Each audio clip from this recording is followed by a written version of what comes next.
예, 준비되셨으면 시작하겠습니다. 안녕하세요. 예, 객관식 문제풀이를 위한 저희 이론 정리 시간 그리고 기출 문제풀이 같이 이제 결합된 저희 객관식 경영 오늘부터 시작할 건데요. 제가 저희 학원 홈페이지에 강의 소개 영상 같은 거에도 올려놨는데 저희 객관식 경영학이 이제 A반, B반 이렇게 두 개의 반으로 운영이 되고 저희 이제 A반입니다. A반 같은 경우는 크게 이제 이론 정리 부분이랑 핵심 기출 문제 풀이 두 개 이게 결합된 모듈로 진행이 되고 그중 이제 이번 시간부터 진행되는 7번의 수업은 핵심 이론 정리 그러니까 여기 여러분 갖고 계시는 워크북으로 진행이 되는 요약 강의고요. 후반부 이제 6회가 기출실록으로 진행되는 이제 객관식 문제풀이 그런 수업이에요. 그래서 당장 이제 이번 시간부터 7회차까지는 여러분들이 워크북 가지고 계시면 그걸로 제가 이론 정리를 해드리는 시간을 가질 거고, 이게 사실상 이제 문제풀이에 필요한 그 핵심 정보들을 최종적으로 이제 마무리 점검하는 그런 이제 이론 요약이라고 생각하시면 되겠습니다. 그리고 오늘 제가 그 보충 자료 나눠드린 것처럼 앞으로 뭐 1시간당 뭐 한 페이지에서 두 페이지 정도짜리로 이제 요약된 부분을 드릴 건데요. 요거는 저희 그 워크북에 있는 내용들을 다시 한번 좀 더 요약을 한 그런 그 자료라고 생각하시면 되겠어요. 그래서 제가 좀 판서를 해야 되는 부분이 있거나 할 때 필요한 거니까 뭐 지금 당장 이번 시간에 쓸 건 아니니까 뭐 쉬는 시간에 받으셔도 상관없습니다. 일단은 그러면 제가 이제 오늘 어떤 식으로 강의를 진행할 건지 간단하게 오리엔테이션 하고 수업을 들어갈게요. 수업 자체는 워크북으로 진행을 할 거니까요. 여러분들 워크북 진도 순으로 쭉 그냥 따라가시면 되고, 제가 보통 기본 이론 강의에서 진행했던 내용들 중에서 뭐 아주 좀 지역적인 부분, 그래서 지역적이라는 것은 저희 역대 기출 중에 딱 한 번 정도밖에 안 나왔다. 한 20 몇 년 동안에. 그런 것들은 내가 설명을 좀 제거를 하고 설명을 드릴 거고요. 저 워크북에 보시면 이제 기출 선지들 분석한 부분들이 있는데 그 기출 선지들 중에서도 좀 출제 가능성이 높거나 최근에 나왔던 그런 중요한 선지들 위주로 보는 식으로 진행을 해서 좀 속도를 높여서 이론 정리를 하도록 그렇게 하겠습니다. 네.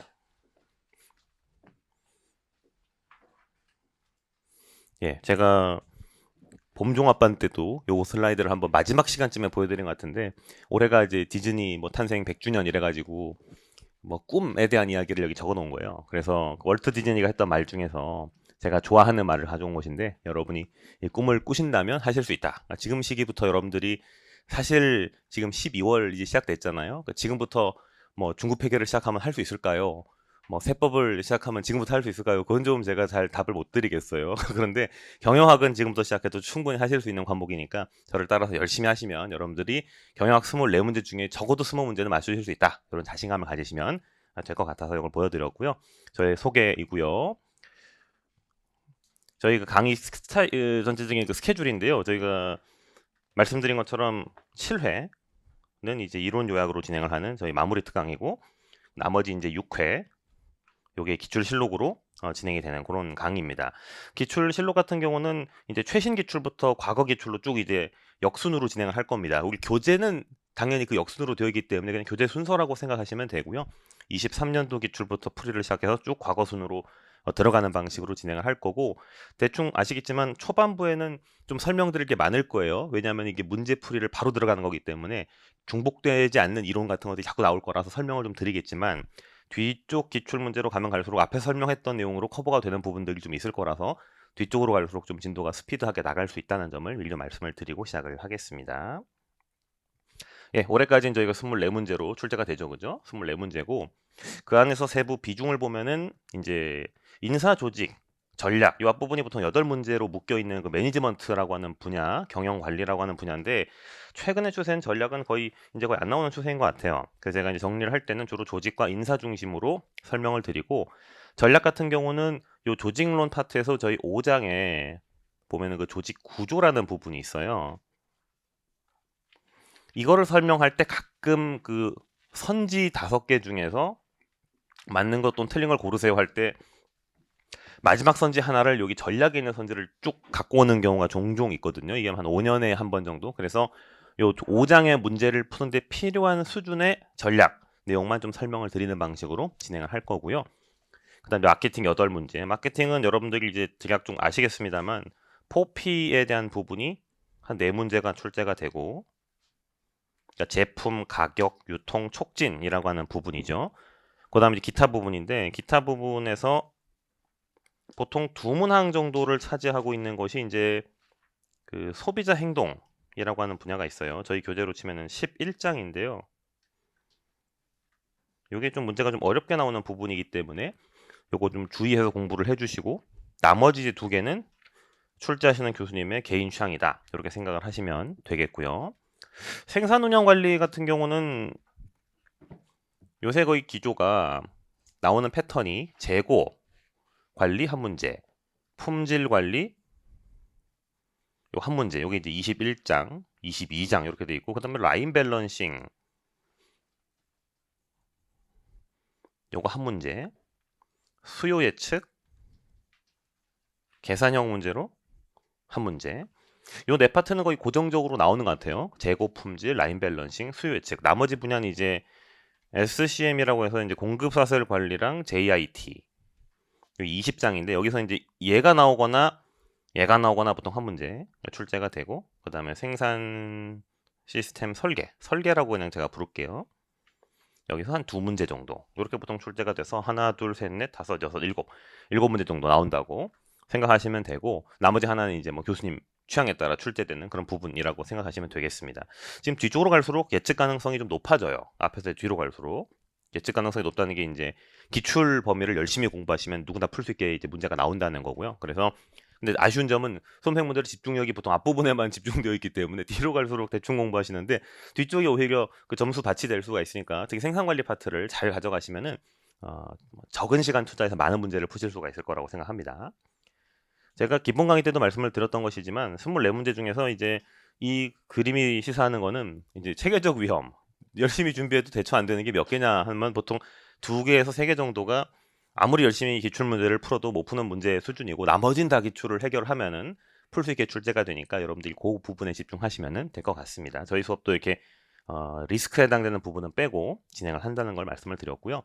경영학은 주로 선지 분석이 제일 중요하죠. 계산형 문제 한두 개 빼곤 다 이제 말 문제, 선지의 OX 여부를 판단하는 것이기 때문에 그 선지 OX를 판단을 하는데, 제가 이제 두 가지를 가지고 설명을 할 거예요. 제가 워크북 자체를 만들 때도 과거 기출과 최근 기출에서 반복되고 있는 선지들을 주로 많이 다뤄 드립니다. 근데 요건 이제 누구나 수험생분들이라면, 저희 시험 준비하는 분들이라면 막판에 이렇게 준비를 하시는데, 이제 같은 연도에 다른 시험에 나왔던 선지가 나올 수도 있다는 거예요. 이건 왜 그러냐면은 그 출제 교수님들이 그 돌고 돌기 때문입니다. A라는 시험 출제한 교수님한테 다른 시험도 내달라고 섭외가 들어오는 경우가 보통 있기 때문에, 한 분의 출제 교수가 그 특정 연도에 그 한 직렬 시험만 내는 경우는 거의 없대요. 보통 두세 개 같이 들어가는 경우가 있기 때문에 금년에 실시가 되던, 특히 저희 워크북이 출간된 그 이후, 저희 워크북이 이제 5월 달에 나왔으니까 4월 말 5월 말에 나왔으니까 그 워크북 출간 이후에 치러졌던 국가시험 중에서 저희 시험이랑 출제위원 풀이 겹치는 게 이제 7급 공무원 시험이 있어요. 그 7급 시험이 10월 달에도 치러졌고 막 그 뭐 9월 달에도 여러 번 치러졌기 때문에 그 7급 시험에 해당되는 부분에서 조금 어려운 부분들, 또 출제 가능하겠다 싶은 부분들을 제가 이제 이렇게 뭐 자료로 이렇게 나눠드리는 방식을 쓸 거니까 그걸 잘 따라오시면은 거의 완벽한 대비가 되지 않을까, 뭐 이런 생각이 듭니다. 수업은 주로 워크북으로 진행한다는 거 말씀을 드리고요.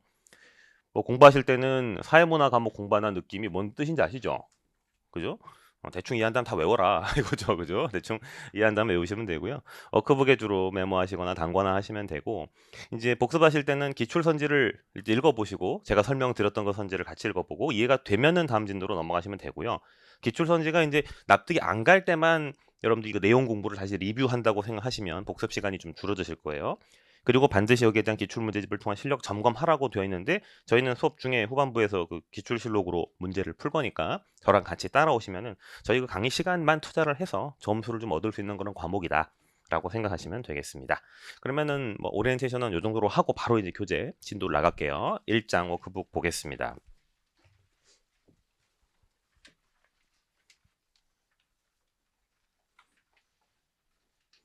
네, 1장에서는 밸류 체인에 대해서만 잠시 좀 설명을 드리겠습니다. 마이클 포터가 말했던 거죠. 이게 각 단계별로 가치를 부과한다. 뭐 부가가치를 창출하는 활동이다. 이렇게 볼 수 있고, 본원 활동, 지원 활동, 여러분들이 다들 아시겠습니다만 본원 활동은 이제 만드는 활동을 중심으로 해서 그 전과 후가 들어있는 거죠. 그러니까 생산의 이전 단계에 해당되는 거는 원재료를 운송해주는 작업이 필요한 거니까 이걸 뭐 인바운드, 들어오는 인바운드하는 로지스틱 이렇게 부르죠. 인바운드 로지스틱, 이 수송, 운송이고요. 그럼 만든 물건을 다시 밖으로 빼는 거. 그러니까 물건을 만들어서 고객한테 옮기는 작업을 아웃바운드라고 하죠. 그래서 아웃바운드.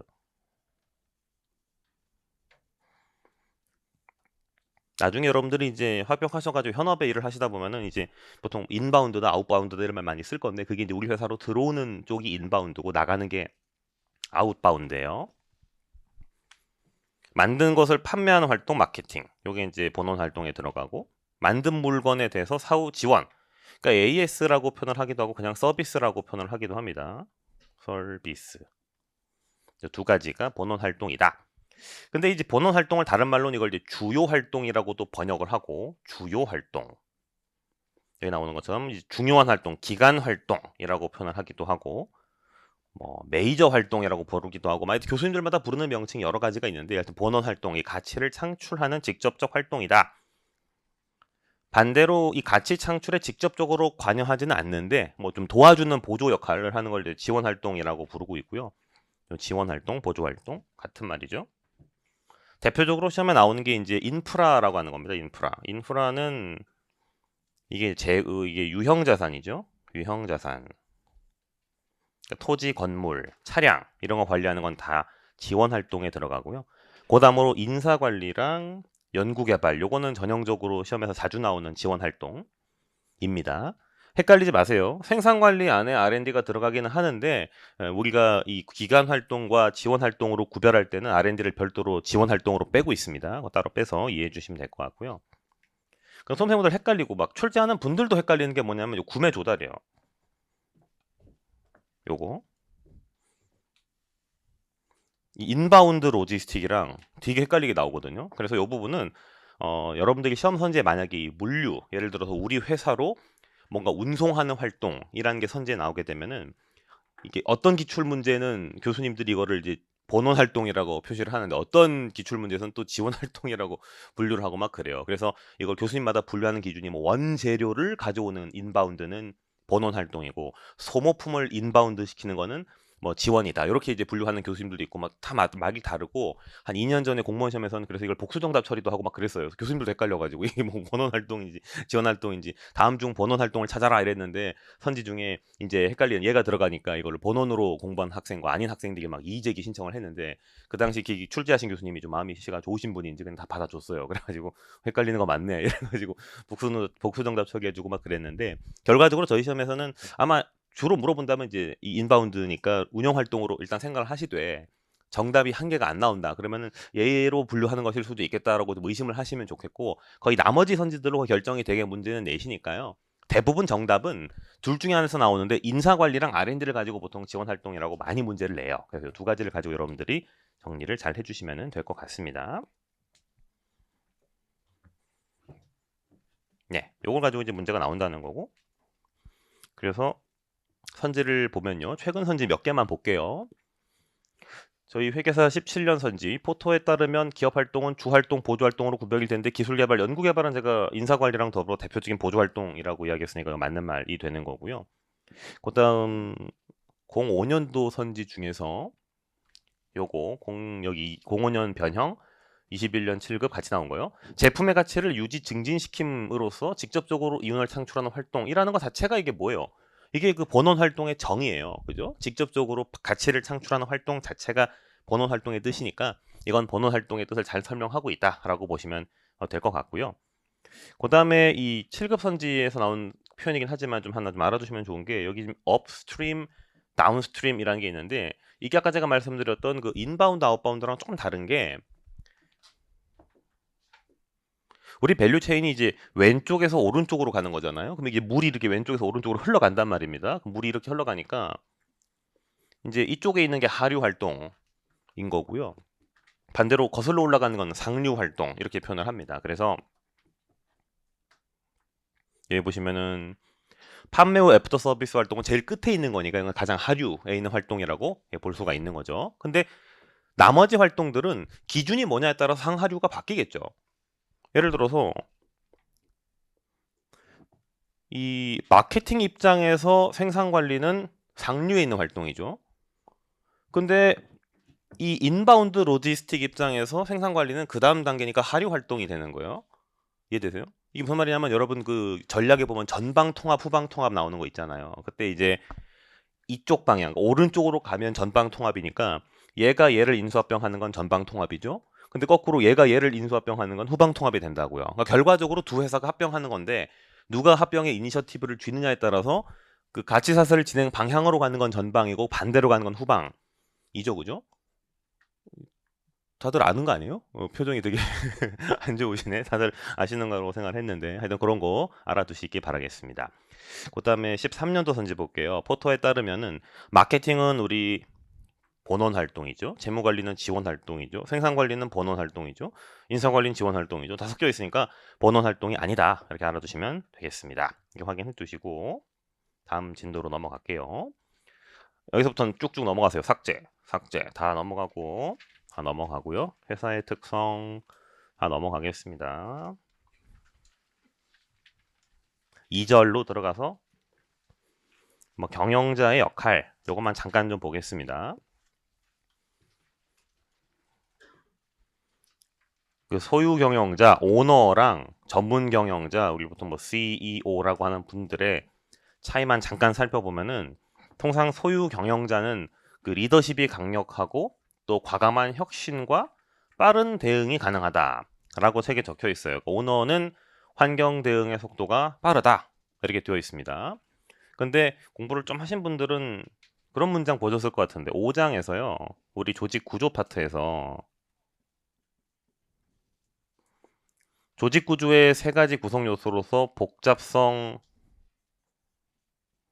집중성, 그다음 공식성, 뭐 복집공이라고 하는 거 세 가지 혹시 배운 기억이 어렴풋하게 나시나요? 복집공이 있는데 예? 있어요. 하여튼 기억이 안 나시더라도 세 가지가 있는데 그 세 가지 중에서 집중성이라는 게 뭐냐면은 권력 집권 정도잖아요. 얘의 반대가 이제 분권이잖아요.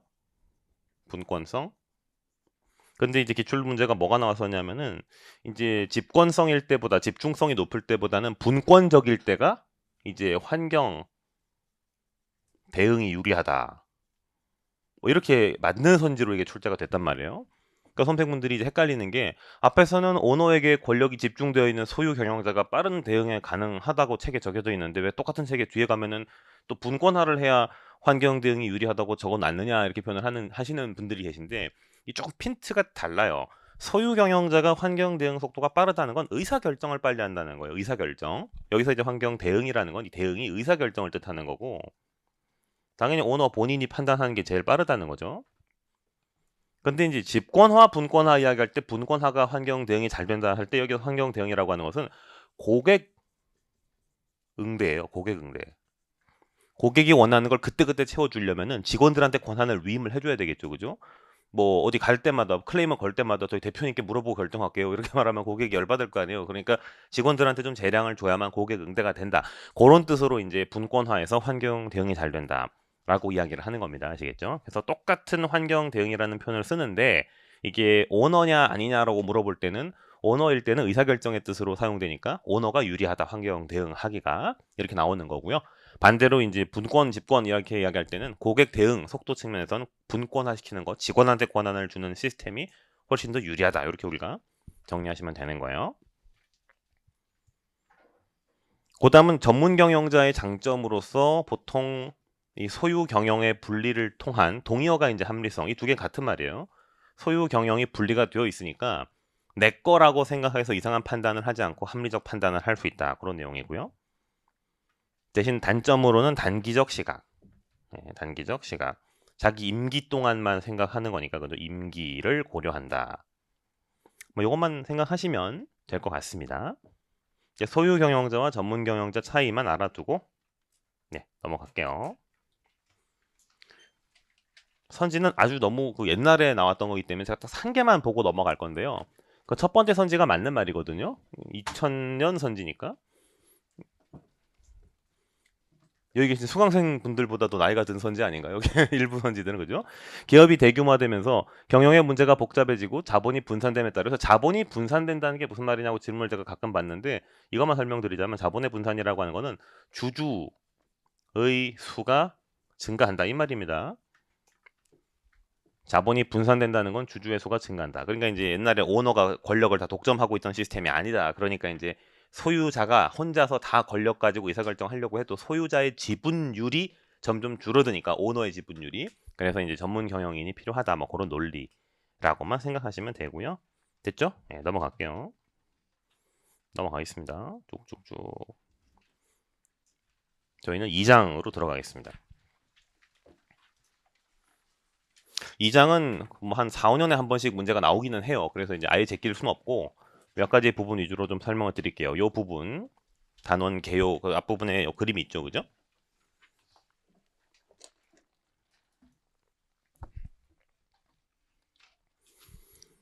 일단 크게 이제 이 그림을 만든 학자는 스캇이라는 학자고요. 스캇? 우리 그 2장 마지막 부분에 보면은 경영이론의 유형을 분류해 놓은 학자 중에 한 파트로 스캇의 이론이 들어가 있는데 이 스캇은 크게 두 가지 기준으로 조직 이론을 분류했습니다. 하나는 여기 보시는 것처럼 왼쪽에 합리적 이론. 요건 이제 경제적 측면을 강조하는 거고요. 사회적, 자연적이라고 하는 건 좀 인간적인 측면을 강조하는 거죠. 인간적 측면. 그러니까 경제적이다라는 건 사람은 손해보기 싫어한다. 무조건 이득되는 의사결정을 한다는 거고, 인간적인 의사결정이라고 하는 건 사람은 때로는 주변 사람들에게 휘둘리기도 하고 감정적이기도 하다. 뭐 이런 이야기입니다. 요거를 일단 하나 구별을 하는 거고요.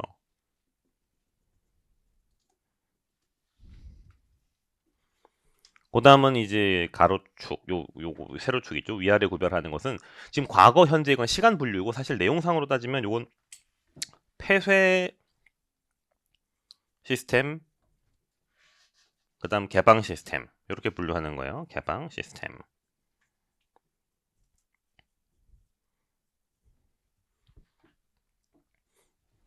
여기를 기준으로 분류가 되는 거고요. 연도로는 이게 1950년대에서 1960년대 사이라고 생각하시면 되겠습니다.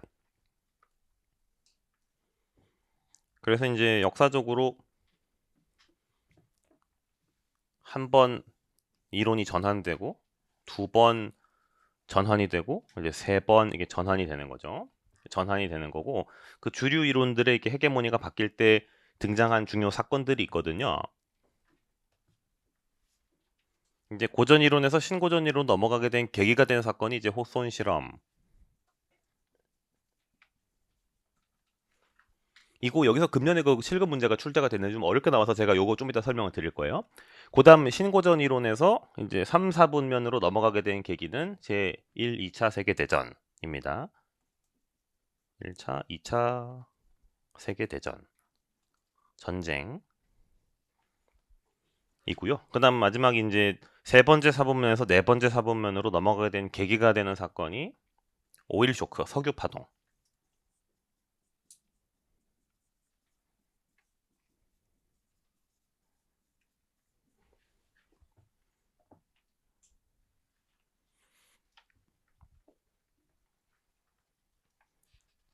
그래서 이 거시조직 이론 같은 경우는 워낙 경제적으로 불확실한 환경 속에서 등장한 이론들이기 때문에 이 마지막 시기 거시조직 이론이라고 지금 뭉뚱그려져 있는 그 얘네들 그죠? 얘네들의 어떤 핵심 키워드가 되는 게 뭐냐면은 공통 묘사 문구가 이제 생존 그 자체를 중시한다. 뭐 이런 표현이 나와요. 객관식 선지를 보면 생존 그 자체.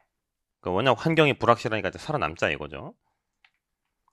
살아남자고 하면은 결국 누구한테 잘 보여야 되느냐면은 자원이 부족하거나 불확실할 때는 그 불확실성에 해결을 해줄 수 있는 권력자한테 집중하게 되거든요. 그래서 정부랑 긴밀한 관계를 맺자 뭐 이런 이야기이기 때문에 권력 중시 뭐 이런 표현도 있어요. 권력 중시.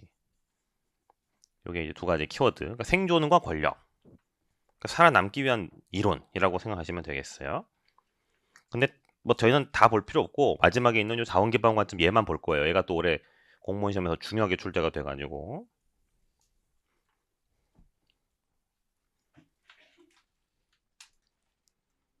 막판에 여러분들이 그 정리하실 때 요 2장 같은 경우는 참 그냥 버리자니 아깝고 그냥 보장이 너무 양이 많고 이렇게 좀 애매한 챕터잖아요. 그럼 이럴 때는 표제 비중을 놓고 보면 되는데 사분면이 지금 1, 2, 3, 4 사분면을 제가 이렇게 1, 4분면 2, 4분면, 3, 4분면, 4, 4분면이라고 표현해보고 출제 빈도를 그래프로 제가 표현해보라고 한다면 그래프가 그냥 이런 식이에요. 무슨 말씀인지 아시겠죠? 그러니까 앞부분이 중요하다는 거죠. 앞부분이 중요하다. 그래서 문제를 풀기 위해서는 앞부분 중에서도 특히 요 과학적 관리론, 제가 별표를 쳐드리는 과학적 관리론, 포디즘, 그다음에 인간관계론 요 세 가지만 여러분들이 체크를 해주시면은 거의 뭐 한 최근 기출의 80%는 해결이 될 거예요.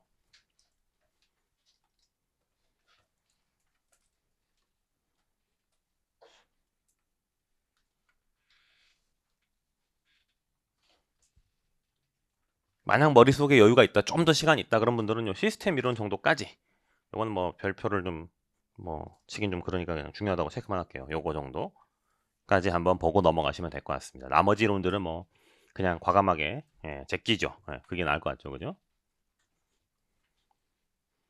그러면 이제 제가 체크해드린 요 이론들을 중심으로 이제 내용을 볼게요.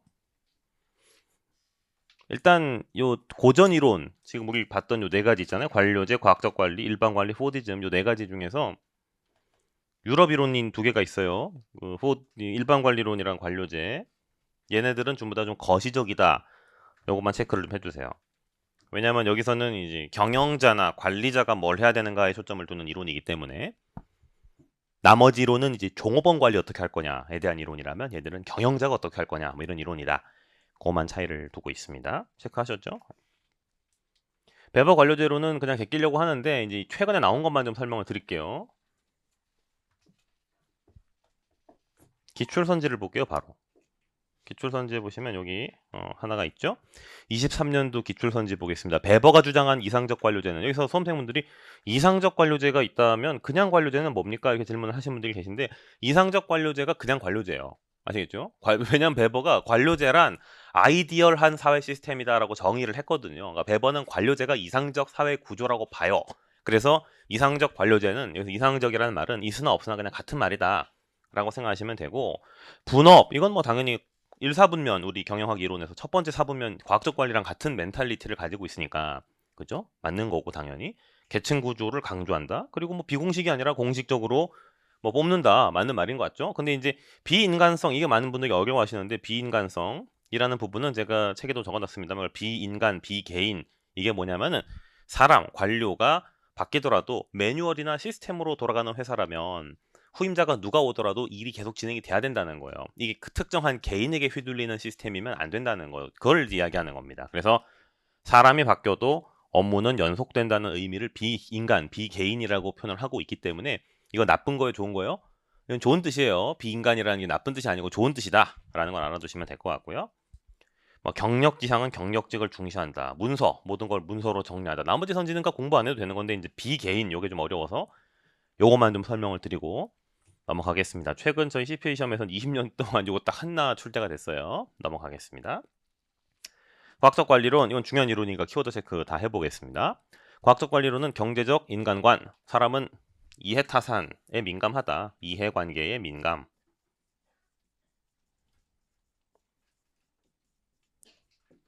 하다는 얘기고요. 표류 관리를 극복하려고 했다. 표류 관리의 극복. 표류 관리는 네 마음대로 해라 이거죠. 직원들에게 어떤 원리 원칙 주지 않고 알아서 해라라는 것인데, 이게 뭐 옛날 이야기 아닙니까 하실 수 있는데, 대한민국 그 직장이 가장 이 종업원들의 역할 모호함이 세계에서 높은 편이라는 연구 결과가 있어요. 우리나라 직장인들한테 첫날 출근하면, 뭐 저도 직장 다닐 때 그랬습니다만, 선배들이 그냥 아무것도 하지 마라 그러거든요. 그냥 아무것도 하지 말고 첫날은 선배들이 어떻게 하는지 그냥 관찰이나 하고 그냥 그렇게 분위기 파악해. 그게 오늘 너가 할 일이야. 그리고 그냥 땡치면 퇴근해. 이렇게 이야기하는데, 절대 그 선배들이 말하는 대로 아무것도 안 하면 안 되거든요. 뭔가 그래도 저는 일을 주십시오. 하나라도 앞에 오고 싶습니다. 안 됩니다, 선배님. 제가 도와드리겠습니다. 막 이렇게 해야 신입이 좀 자세가 됐네. 이렇게 생각하지. 그냥 대놓고 그냥 가만히 있으면 진짜 가만히 있으라고 한다고 정말 가만히 있네. 이렇게 반응이 나오거든요. 우리나라가 약간 이렇게 좀 대놓고 알아서 그냥 네가 눈치껏 해라 이런 게 좀 있는데, 이게 이제 표류 관리예요. 전형적으로. 그러니까 120년 전 미국에서도 직원들을 뽑아놓고 그냥 알아서 하세요라고 했다는 거죠. 근데 그때는 눈치를 주는 게 아니라 진짜 그냥 알아서 하라고 했던 시스템이었어요. 작업 도구, 방법, 뭐 급여 시스템 다 지 맘대로이기 때문에 이런 걸 좀 과학적으로 관리를 하자고 테일러가 이야기한 거죠. 그래서 키워드는 일단 분업을 해야 된다. 그리고 지금부터 내가 설명할 그 베스트 웨이를 따라 해라 라고 강조했는데, 그 베스트 웨이가 뭐냐 하면은 저기 보시면 첫 번째로 다 표준이에요. 표준이라고 하는 거는 경영학에서는 통일성의 의미예요. 제가 뭐 본문 강의할 때도 말씀을 드렸습니다만, 이제 표준은 통일입니다. 그러니까 작업량을 통일시킨다, 임금 지급률을 통일시킨다, 이런 말이고요. 작업 지도표. 그다음 차별 성과급인데, 이 차별 성과급은 중요한 게, 이게 생산량이 오를 때 그냥 페이를 주는 게 아니라, 일반적인 페이를 주는 게 아니라 한번 그래프를 꺾는 거죠. 그래서 기준 생산량이 있고, 기준 생산량 미달인 사람의 기울기랑 기준을 초과한 사람의 기울기와 절편을 아예 다르게 운영하는 방식을 차별 성과급이라고 이야기를 하는 거죠. 근데 이 차별 성과급에 대해서 시험에 자주 나오는 게 뭐냐면, 이게 집단 성과급인가요? 개인 성과급인가요?를 물어봐요. 이건 개인 성과급이에요. 테일러 때는 집단 성과급이라는 게 없었어요. 그리고 고임금 저인건비라고 돼 있죠. 이것도 자주 나오는 편이죠. 그러니까 고성과자한테는 돈을 조금만 줘도 이 사람들이 일을 많이 한다는 뜻인데, 무슨 말이냐면은 보통 생산성이 하루에 10개를 만드는 종업원이 그 당시 일당으로 뭐 1달러를 받았다 이거예요. 그러면 20개를 만들려면 얼마를 줘야 되냐를 조사를 해봤더니, 그 조사 결과가 설문조사를 했는데 2배를 만들기 위해서 얼마를 주면 되겠습니까? 라고 물어봤더니 평균적으로 1.5달러를 주면 된다고 응답을 한 근로자가 많았다는 거예요. 그러면 무슨 말이냐면, 이 당시 근로자들이 바보라서 그런 게 아니고, 여러분 그 고정비 변동비 생각을 하는 거예요, 분들이. 일단 출퇴근을 한다고 치면은, 여러분들도 아시죠? 일단 학원에 왔어. 독서실에 왔어. 그럼 왔잖아. 온 김에 공부를 좀 해야 될 거 아니에요. 그러니까 왔으면은 10페이지를 보던 20페이지를 보던 100페이지를 보던 일단 한번 왔다 갔다 한 데 드는 시간과 비용은 일단 든 거니까 온 김에 그냥 많이 하자. 그런 논리로 직원들이 일단 출근을 했으니까 50%만 일당을 받아도 내가 2배 더 일을 할 수 있다. 뭐 이렇게 평균적으로 응답이 하여튼 나왔대요. 그래서 이걸 가지고 테일러가 계산을 해봤더니, 그러면은 10명, 1달러짜리 직원 10개 만드는 1달러짜리 직원 2명을 뽑으나 1.5불짜리 직원 1명을 뽑으나 결국 총 지출은 똑같잖아요. 생산량도 똑같고. 고성과를 낼 수 있는 직원들 몇 명만 채용하면 전체 인건비를 줄일 수 있다는 뜻이에요. 그래서 앞에 나오는 고임금은 개인에게 고임금을 주면은 전체 회사 차원에서는 인건비가 세이브가 다 된다. 그런 이야기죠. 고임금 저인건비. 그런 뜻이니까. 요거 체크해 두시고요. 됐죠? 나머지는 뭐 과학적 선발 훈련 배치. 군대식 조직을 싫어했어요. 테일러가 군대를 안 갔던 걸로 제가 알고 있는데 군대를 싫어했고요. 군대식 조직을 명령 복종이라고 봤기 때문에, 그게 아니라 기능식 조직을 이제 분업형 조직이다. 그러니까 합리성이 있는 조직이라고 봐요. 기능 조직, 분업 조직을 합리성이 있는 조직이라고 본다. 그리고 종업원들한테 시간과 동작 연구를 했다. 뭐 최적의 작업 방식, 어떻게 공부하는 게 가장 좋으냐. 여러분 뭐 할 때도 펜을 잡을 때 어떻게 펜을 잡아야 뭐 손이 제일 안 아픕니까? 이런 거 유튜브 찍으면 되게 막 영상 조회수 많이 나오더라고요. 보니까 뭐 그냥 공부하는 내용에 대한 유튜브는 별로 안 보면서 공부 방법에 대한 유튜브 엄청 보죠, 그죠? 필기 안 하면서 필기 방법론 보고, 그죠? 노트 안 보면서 노트 정리하는 방법 이런 거 연구하시는데, 하여튼 테일러도 이런 걸 중시했어요. 그래서 이런 걸 해야 너희들이 생산량을 높일 수 있다. 뭐 이렇게 이야기했다는 거 알아두시고. 근데 문제는 이게 좋은데 너무 이제 그 원웨이, 내가 말한 것만 해야 돼라고 강조를 했다는 거죠. 그래서 이제 보편론의 함정이다라고 표현을 하고, 자기가 강조한 원칙이 가장 유일한 원칙이다라고 강조했기 때문에 나머지 경영 원칙들을 좀 무시하는 측면이 좀 있었다는 거고요. 따라서 심리적 측면이 무시가 되었다. 심리의 무시, 그 다음에 상황적 측면의 무시. 이 보편론이라는 말과 상황을 무시한다는 말은 같은 거죠. 그냥 무조건 이렇게 해야 돼. 언제 어디서나 이 비타민이 좋아. 이렇게 이야기를 하는 거니까. 비타민 얘기하니까 여러분 막판 되니까 뭐 비타민 같은 드시는 분 계시죠? 집중력 좀 안 좋아지고 막 매각이 딸리고 할 때 그 뭐 요새 많이 먹는 게 뭐예요? 오소몰 같은 거 많이 먹나요? 오소몰이 그 뭐 유명하다고 하더라고. 저도 이제 작년에 합격자분이 선물해줘가지고 먹어봤더니 좀 다르긴 해. 오소몰이 좋더라고요. 근데 오소몰의 종류가 있어요. 그냥 오소몰이 있고, 그 홈페이지에 들어가면 오소몰 M, 이게 남자용이에요. 오소몰 F가 있어요. 여성용이거든요. 근데 그 제약회사 다니는 그 친척이 있어가지고 저한테 얘기를 해주는데, 무조건 오소몰 F를 사래요. 남자든 여자든. 왜냐면 F 안에 M에 있는 모든 영양분이 들어있고 플러스 알파가 더 들어간대요. 아시겠죠? 혹시 사실 분들은 그 F를 사세요. 제가 그 회사랑 제가 관련이 있는 거 전혀 아닌데, 하여튼 얘기해 주더라고. 오소몰 F가 제일 좋다고. 그래서 M을 사면 좀 약간 같은 돈 주고 손해 보는 느낌이니까 남자분들도 F를 사야 된다고 그런 얘기를 하더라고. 하여튼 오소몰 드시는 분들은. 예. 하세요. 그렇게 알아두시고 하여튼 근데 문제는 제가 "오쏘몰이 항상 좋습니다."라고 이야기하면 그 사람마다 안 맞는 사람도 있단 말이죠. 그러니까 그런 것들을 이 테일러는 좀 약간 그 교조적으로 교주처럼 자기가 이제 이야기를 해야만 먹히니까 이게 보편적인 원칙만 강조했다. 그러다 보니 상황을 무시했다. 그런 비판을 받는다는 걸 알아두시기 바라겠습니다. 고임금 저인건비 설명 달아놨고요. 선지를 보겠습니다. 14년도 선지 분업의 원리를 적용해서 업무를 세분화했습니다. 뭐 당연한 얘기죠.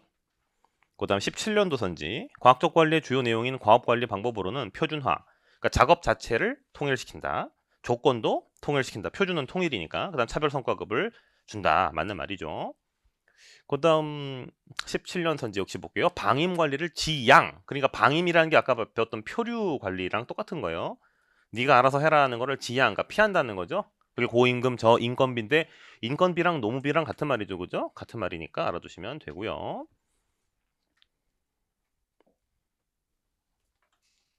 그다음 17년도 마지막으로 틀린 선지 보겠습니다. 과학적 관리는 전사적 품질 경영에서 시작된 게 아니죠. 얘는 1900년대 이론이고 전사적 품질 관리는 1980년대 이론이니까 순서가 바뀐 거죠. 그렇다고 만약 이 선지를 전사적 품질 경영은 과학적 관리에서 시작됐다라고 해도 웃긴 선지가 돼요. 왜냐하면은 너무 오래된 이론이거든. 과학적 관리는 모든 경영 이론의 원조란 말입니다. 그러니까 마치 뭐 최중락은 단군의 후예다라고 하는 거랑 같은 말이라고 뭐 맞는 말이긴 한데 진짜 혈통을 따져보면 뭐 핏줄상 무슨 관련이 있냐라고 이야기할 수도 있다는 그런 이론이라는 거예요. 너무 거리가 멀어요. 얘는 어쨌든 아시겠죠? 그러니까 이 선지는 틀렸다. 바꿔도 틀릴 것으로 처리될 확률이 높다. 이렇게 정리를 해주시면 되겠습니다. 다음은 일반 관리론을 보겠습니다. 일반 관리론은 그만 외우세요. 경영자의 역할은 6가지인데 6가지 중에서 가장 중요한 게 관리 활동이고 그 관리 활동을 세분화한 게 요거다. 5가지 POLCC죠. Planning, Organizing, Leading, Coordinating, Control. 그래서 POLCC 요 5가지 원칙을 누가 말했냐면 페이올이 말했다. 페이올 아저씨가 말했다. 이거 알아두고 넘어가시면 되겠고요. 요것만 아시면 되고요. 넘기도록 하겠습니다. 포드주의, 포드 자동차의 창업주인 헨리 포드가 과학적 관리를 그냥 조금 변형한 건데요. 핵심은 컨베이어 벨트 시스템, 이걸 이동조리법이라고도 만들죠. 그래서 이동한다는 게 사람 이동한다는 거예요? 물건 이동한다는 거예요? 물건 이동하는 거죠. 사람은 가만히 있고 물건이 컨베이어 벨트로 움직인다 그거죠. 그거 알아두시고요. 3S, 스탠다드, 심플, 스페셜 요 3가지를 강조했는데 조금 뭐 이해하기 쉽게 바꾸자면 표준이라는 건 아까도 말씀드린 것처럼 통일, 뭐든지 원칙을 세우면은 전체적으로 똑같이 적용한다, 통일시킨다. 단순화는 간단하게, 간단. 그래서 간단한다는 건 뭘 간단하게 만드냐면 디자인, 색상 이런 것들을 좀 간단하게 만들어야 된다는 거예요. 그래야 그 작업 속도가 빨라진다는 거예요. 그래서 무조건 자동차는 다 까만색만 만들었어요. 포드가 살아있을 때는 창업주가 살아계실 때 다른 색깔 자동차를 못 만들겠어요. 그냥 무조건 검은색으로 만들어. 그래야 생산 속도가 빨라지지 이런 식으로 주장을 했거든요. 자동차 자체가 이제 보급되던 시역이니까 막 색깔의 다양성을 더 추가할 필요 없다 이렇게 이야기했고요. 전문화는 분업, 모든 걸 분업해라 이렇게 이야기했습니다. 3가지 심플, 스탠다드, 스페셜 3가지를 3S라고 부릅니다. 그러면은 이 3S가 과학적 관리의 이론이다라고 하면 맞는 거예요, 틀린 거예요? 그러니까 웃긴 게 보세요. 잘 들어보세요. 포드주의는 과학적 관리론을 계승했다. 그럼 맞는 말이에요. 근데 과학적 관리론에서 3S를 강조했다라고 하면 틀린 선지가 돼요. 아시겠죠? 왜냐면은 과학적 관리가 먼저 나왔고 그걸 계승한 게 포디즘이니까 포디즘에서 3S가 나온 거니까 그 앞에 이론인 과학적 관리가 3S를 썼다고 말을 할 수는 없는 거예요. 아시겠죠? 그러니까 내용상으로는 과학적 관리랑 다 같은 말이죠. 과학적 관리에서도 이런 얘기 했거든요. 근데 3S 원칙이라고 할 때 그건 과학적 관리가 아니다. 그러니까 제가 이야기한 게 아니라 올해 그 기출 문제가 그렇게 나왔어요. 다른 시험에서. 그래서 그냥 말씀드리는 거예요. 교수님들이 그렇게 생각하시는구나. 그래서 과학적 관리 3S라고 하면 틀린 것으로 일단 생각하시면 되겠습니다. 나머지 선지에서 정답이 없으면 그때는 걔를 좀 정답 후보로 올려놓더라도 일단은 이거는 포디즘의 고유한 이론이다라고 생각하시면 되고요. 3S. 그 다음에 대중봉사. 왜 봉사라는 걸 강조하냐면은 아까 테일러가 고임금 저인건비였잖아요. 그러니까 뭘 낮춘다? 인건비를 낮춘다. 그러면은 매출은 동일할 텐데 인건비가 그러니까 매출이 동일한 게 아니죠. 동일한 판매량이 있을 때 인건비가 줄면 결국 이익이 늘어나는 거잖아요. 그러니까 테일러는 고임금을 주면 결과적으로 경영자가 영업이익을 높일 수 있다고 테일러가 말을 했는데, 이제 포드는 그 늘어난 영업이익만큼을 그냥 포기하고 가격을 할인해줘서 고객한테 그냥 봉사를 해라. 그래서 결국 고임금을 통해서 저가격을 달성하라고 하는 게 이 사람의 포인트예요. 그래서 고임금, 저가격 이렇게 정리를 해주시면 되겠습니다. 고임금, 저가격 그렇게 알아두시고요. 선지 몇 개만 볼게요. 17년 시스템. 포드의 이동 컨베이어 시스템은 컨베이어에 의해 작업자와 전체 작업 생산 시스템의 속도를 동시화한다. 이걸 이제 동시화, 싱크로율을 맞춘다는 거죠. 작업자가 일하는 속도랑 이 시스템이라고 하는 건 벨트죠. 벨트가 움직이는 속도를 똑같이 맞춘다 이 말입니다. 그래야지 작업 능률이 오르겠죠. 그죠? 맞는 말이고요. 그 다음에 08년 선지. 포드주의는 봉사주의와 저가격 고임금 두 개는 사실 같은 거예요. 고임금을 주면은 근로자가 좋죠. 저가격을 하면은 고객이 좋죠. 결국 사회 봉사를 한다 뭐 이런 논리라고 생각하시면 되겠습니다. 참고하시고요. 맨 마지막 선지 21년 7급 선지 보시면 이게 틀렸는데 왜 틀렸는지 보세요. 포드 시스템에서는 구성원의 단결과 조화를 유지해서 동기부여와 시너지를 누리도록 한다. 뭔가 생산 효율을 높인다는 것까지는 괜찮은 것 같은데 뭐 동기부여나 시너지 이런 걸 이야기한 적은 없어요. 그래서 이 사람들이 뭐 단결 이런 거 별로 안 좋아하고요. 노조 활동 그 포드는 싫어했어요. 포드는 노조 혐오, 약간 노조를 싫어하는 스타일이었어요. 노조가 만들어지면 안 된다고 주장을 했거든요. 그래서 뭐 단결을 강조하는 거 틀린 거고요. 동기부여나 시너지는 인간관계론에 해당되는 이론이기 때문에 뭐 맞는 말 같아 보여도 일단 포드가 그런 말 한 적 없다. 이렇게 알아두시면 되겠습니다. 네. 호손 실험 이거 중요하니까 좀 설명을 드리겠습니다. 제가 기본 강의 할 때도 계속 말씀을 드리는데 호손 실험이 잘 들어보세요. 호손 실험이 인간관계론을 만들기 위해서 실시된 실험이에요? 그거 아니에요. 호손 실험은 과학적 관리를 검증하려고 한 실험이에요. 과학적 관리론을 검증하려고 한 실험인데 그 결과 사이드 이펙트가 나온 거야. 그래가지고 그거를 이론으로 만든 게 인간관계론입니다. 제가 수업 중에 그렇게 설명을 드렸었거든요. 근데 이제 그게 올해 공무원 시험이나 나와버린 거예요. 그게 나와가지고 과학적 관리론, 그러니까 호손 실험은 과학적 관리론을 검증하기 위한 실험이다라는 게 첫 번째 선지로 나왔는데 많은 공무원 준비생들이 당연히 에이 호손 실험은 인간관계론이지 해가지고 무슨 말도 안 되는 소리 하고 있어 하고 당연히 그걸 틀린 것으로 체크했는데 그게 맞는 선지인 거예요. 아시겠어요? 호손 실험은 과학적 관리론을 검증하기 위한 실험입니다. 적을게요. 호손 실험은 과학적 관리론의 검증을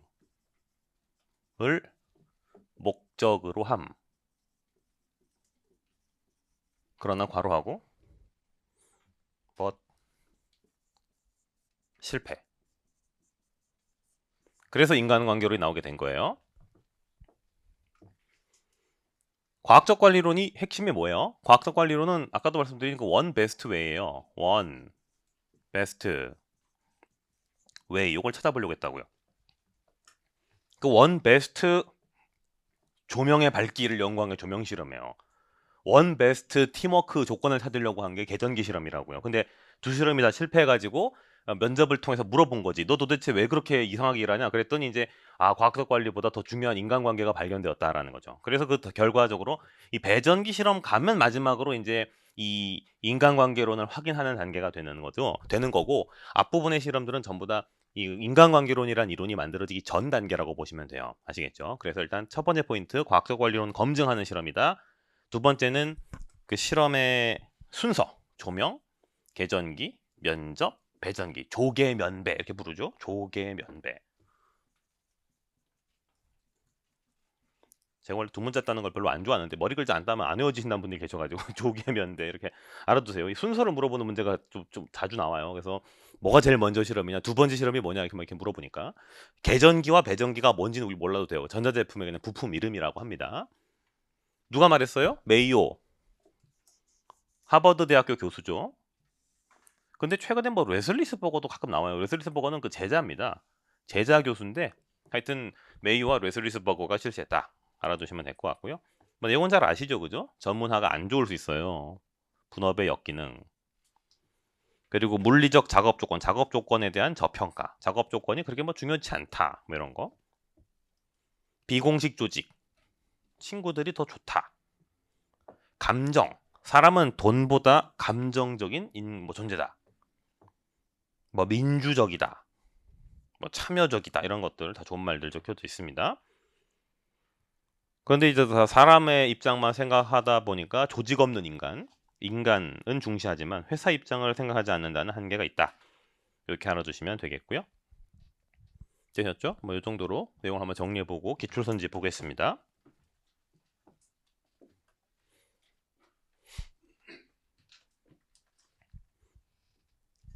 여기 보시면은 23년 선지부터 볼게요. 가장 최근 거니까. 호손 실험은 조직 내 비공식 조직, 그 동료 집단이죠. 비공식 조직은 동료 집단. 그리고 생산성 간의 관계.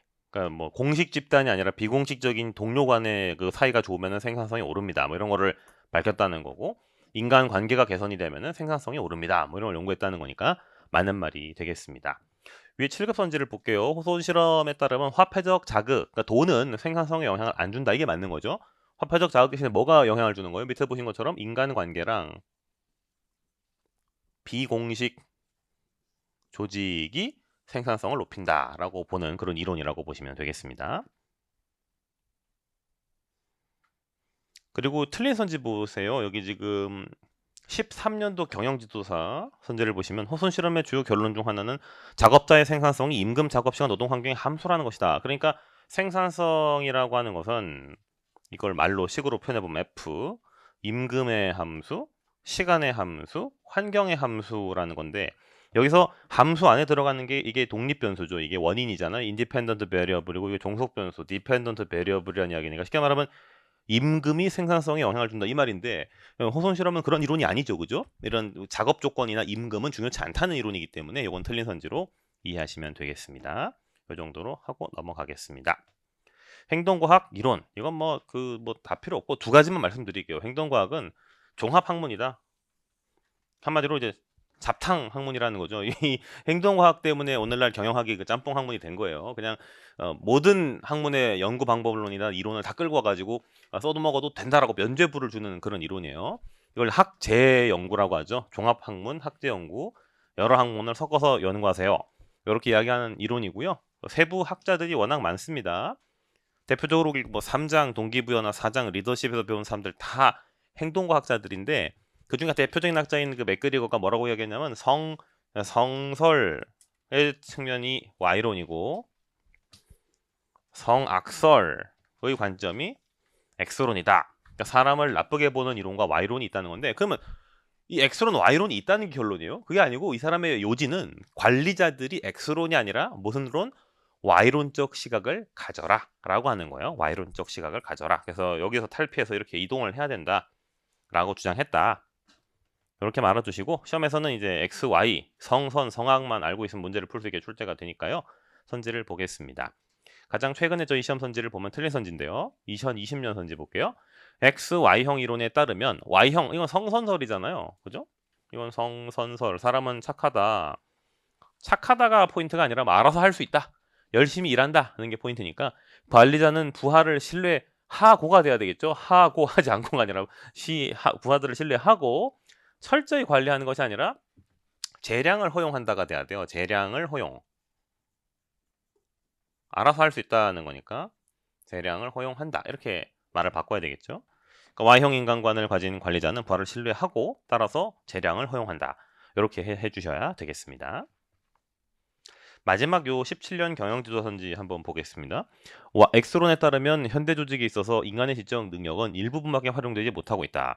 엑스론은 사람을 나쁘게 보는 거니까 맞는 거 아니야? 하실 수 있는데 인간의 능력이 일부밖에 활용되지 못하고 있다는 것은 실제로 인간의 능력은 엄청나게 더 많은 잠재력이 있다는 그런 문장인 거예요. 아시겠죠? 그러니까 인간은 잠재력이 무한하다는 의미이기 때문에 인간을 좋게 바라보는 뉘앙스의 표현이므로 요건 주어를 Y론으로 바꿔야 맞는 말이 되는 겁니다. 아시겠죠?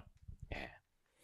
순자가 뭐 각 나왔는데 순자까지 우리 알 필요 있어요, 그죠? 뭐 맹자는 그럼 성선설이고 맹자랑 맥그리거가 무슨 사이가 관련이 있겠어요? 아무 관련이 없죠. 그러니까 이런 건 교수님이 너무 약간 오바를 하시는 선지라고 보시면 되고요. 넘기시면 되겠습니다. 자, 이제 2절 현대경영 이론 좀 이제 마이너한 이론들 빠르게 넘기고 중요한 거 위주로 보겠습니다. 쭉쭉쭉 다 넘기고요. 시스템 이론에서는 키워드만 제가 체크하고 넘어갈게요. 자, 지금부터 제가 체크해드리는 키워드만 표시하시고 그냥 넘어갈 거예요. 일단 전체와 부분으로 구성된 체계, 요걸 시스템이라고 한다. 그러니까 전체와 부분, 요거 체크를 좀 해주시고, 그 다음 세부 내용은 투입 과정 산출 피드백, 투입 과정 산출 피드백, 요게 시스템의 운영 방식이라고 보시면 되고요. 동적 균형, 영어로 뭐 다이나믹 이퀄리브리움이라고 하는데 동적 균형이라고 체크해 주시고, 폐쇄와 개방 시스템의 차이에서 요거만 체크해 두세요. 조직의 특성이 자족이 아니라 외부 의존적이다. 그러니까 개방 시스템은 투입이나 산출을 외부 환경에 의존하고 있다는 거예요. 이 직관적이지 않거든요. 그냥 상식적으로 개방 시스템이 더 좋은 건데 의존적이다 그러면 틀린 거 아니야 하시는데 의존적인 게 맞는 거예요. 왜냐하면 개방이라는 것 자체가 우리 혼자 자급자족이 안 되니까 원재료를 외부로부터 받아오던 아니면 만든 물건을 외부로 판매를 하던 해도 외부 환경과의 교류가 필요하다는 그런 이야기니까요. 그러니까 외부로 교류를 한다는 건 거꾸로 말하면 내부의 문제점을 극복할 수 있는 방법이 있다는 거예요. 그래서 엔트로피를 줄인다. 이거 체크해 두세요. 개방 시스템은 엔트로피를 줄일 수 있어요. 엔트로피가 뭐예요?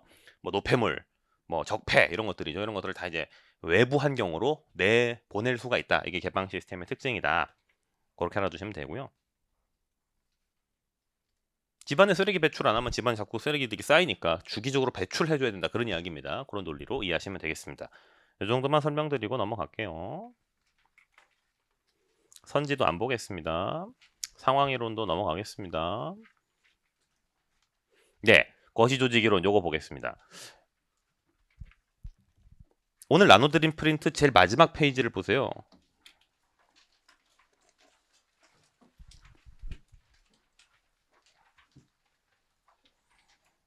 (2023년) 7급 감사직 8번 문제입니다. 제가 화면으로 띄워놓고 말씀을 드리죠. 시험지를 제가 그대로 잘라서 여기다 붙여봤어요. 7급 시험지입니다.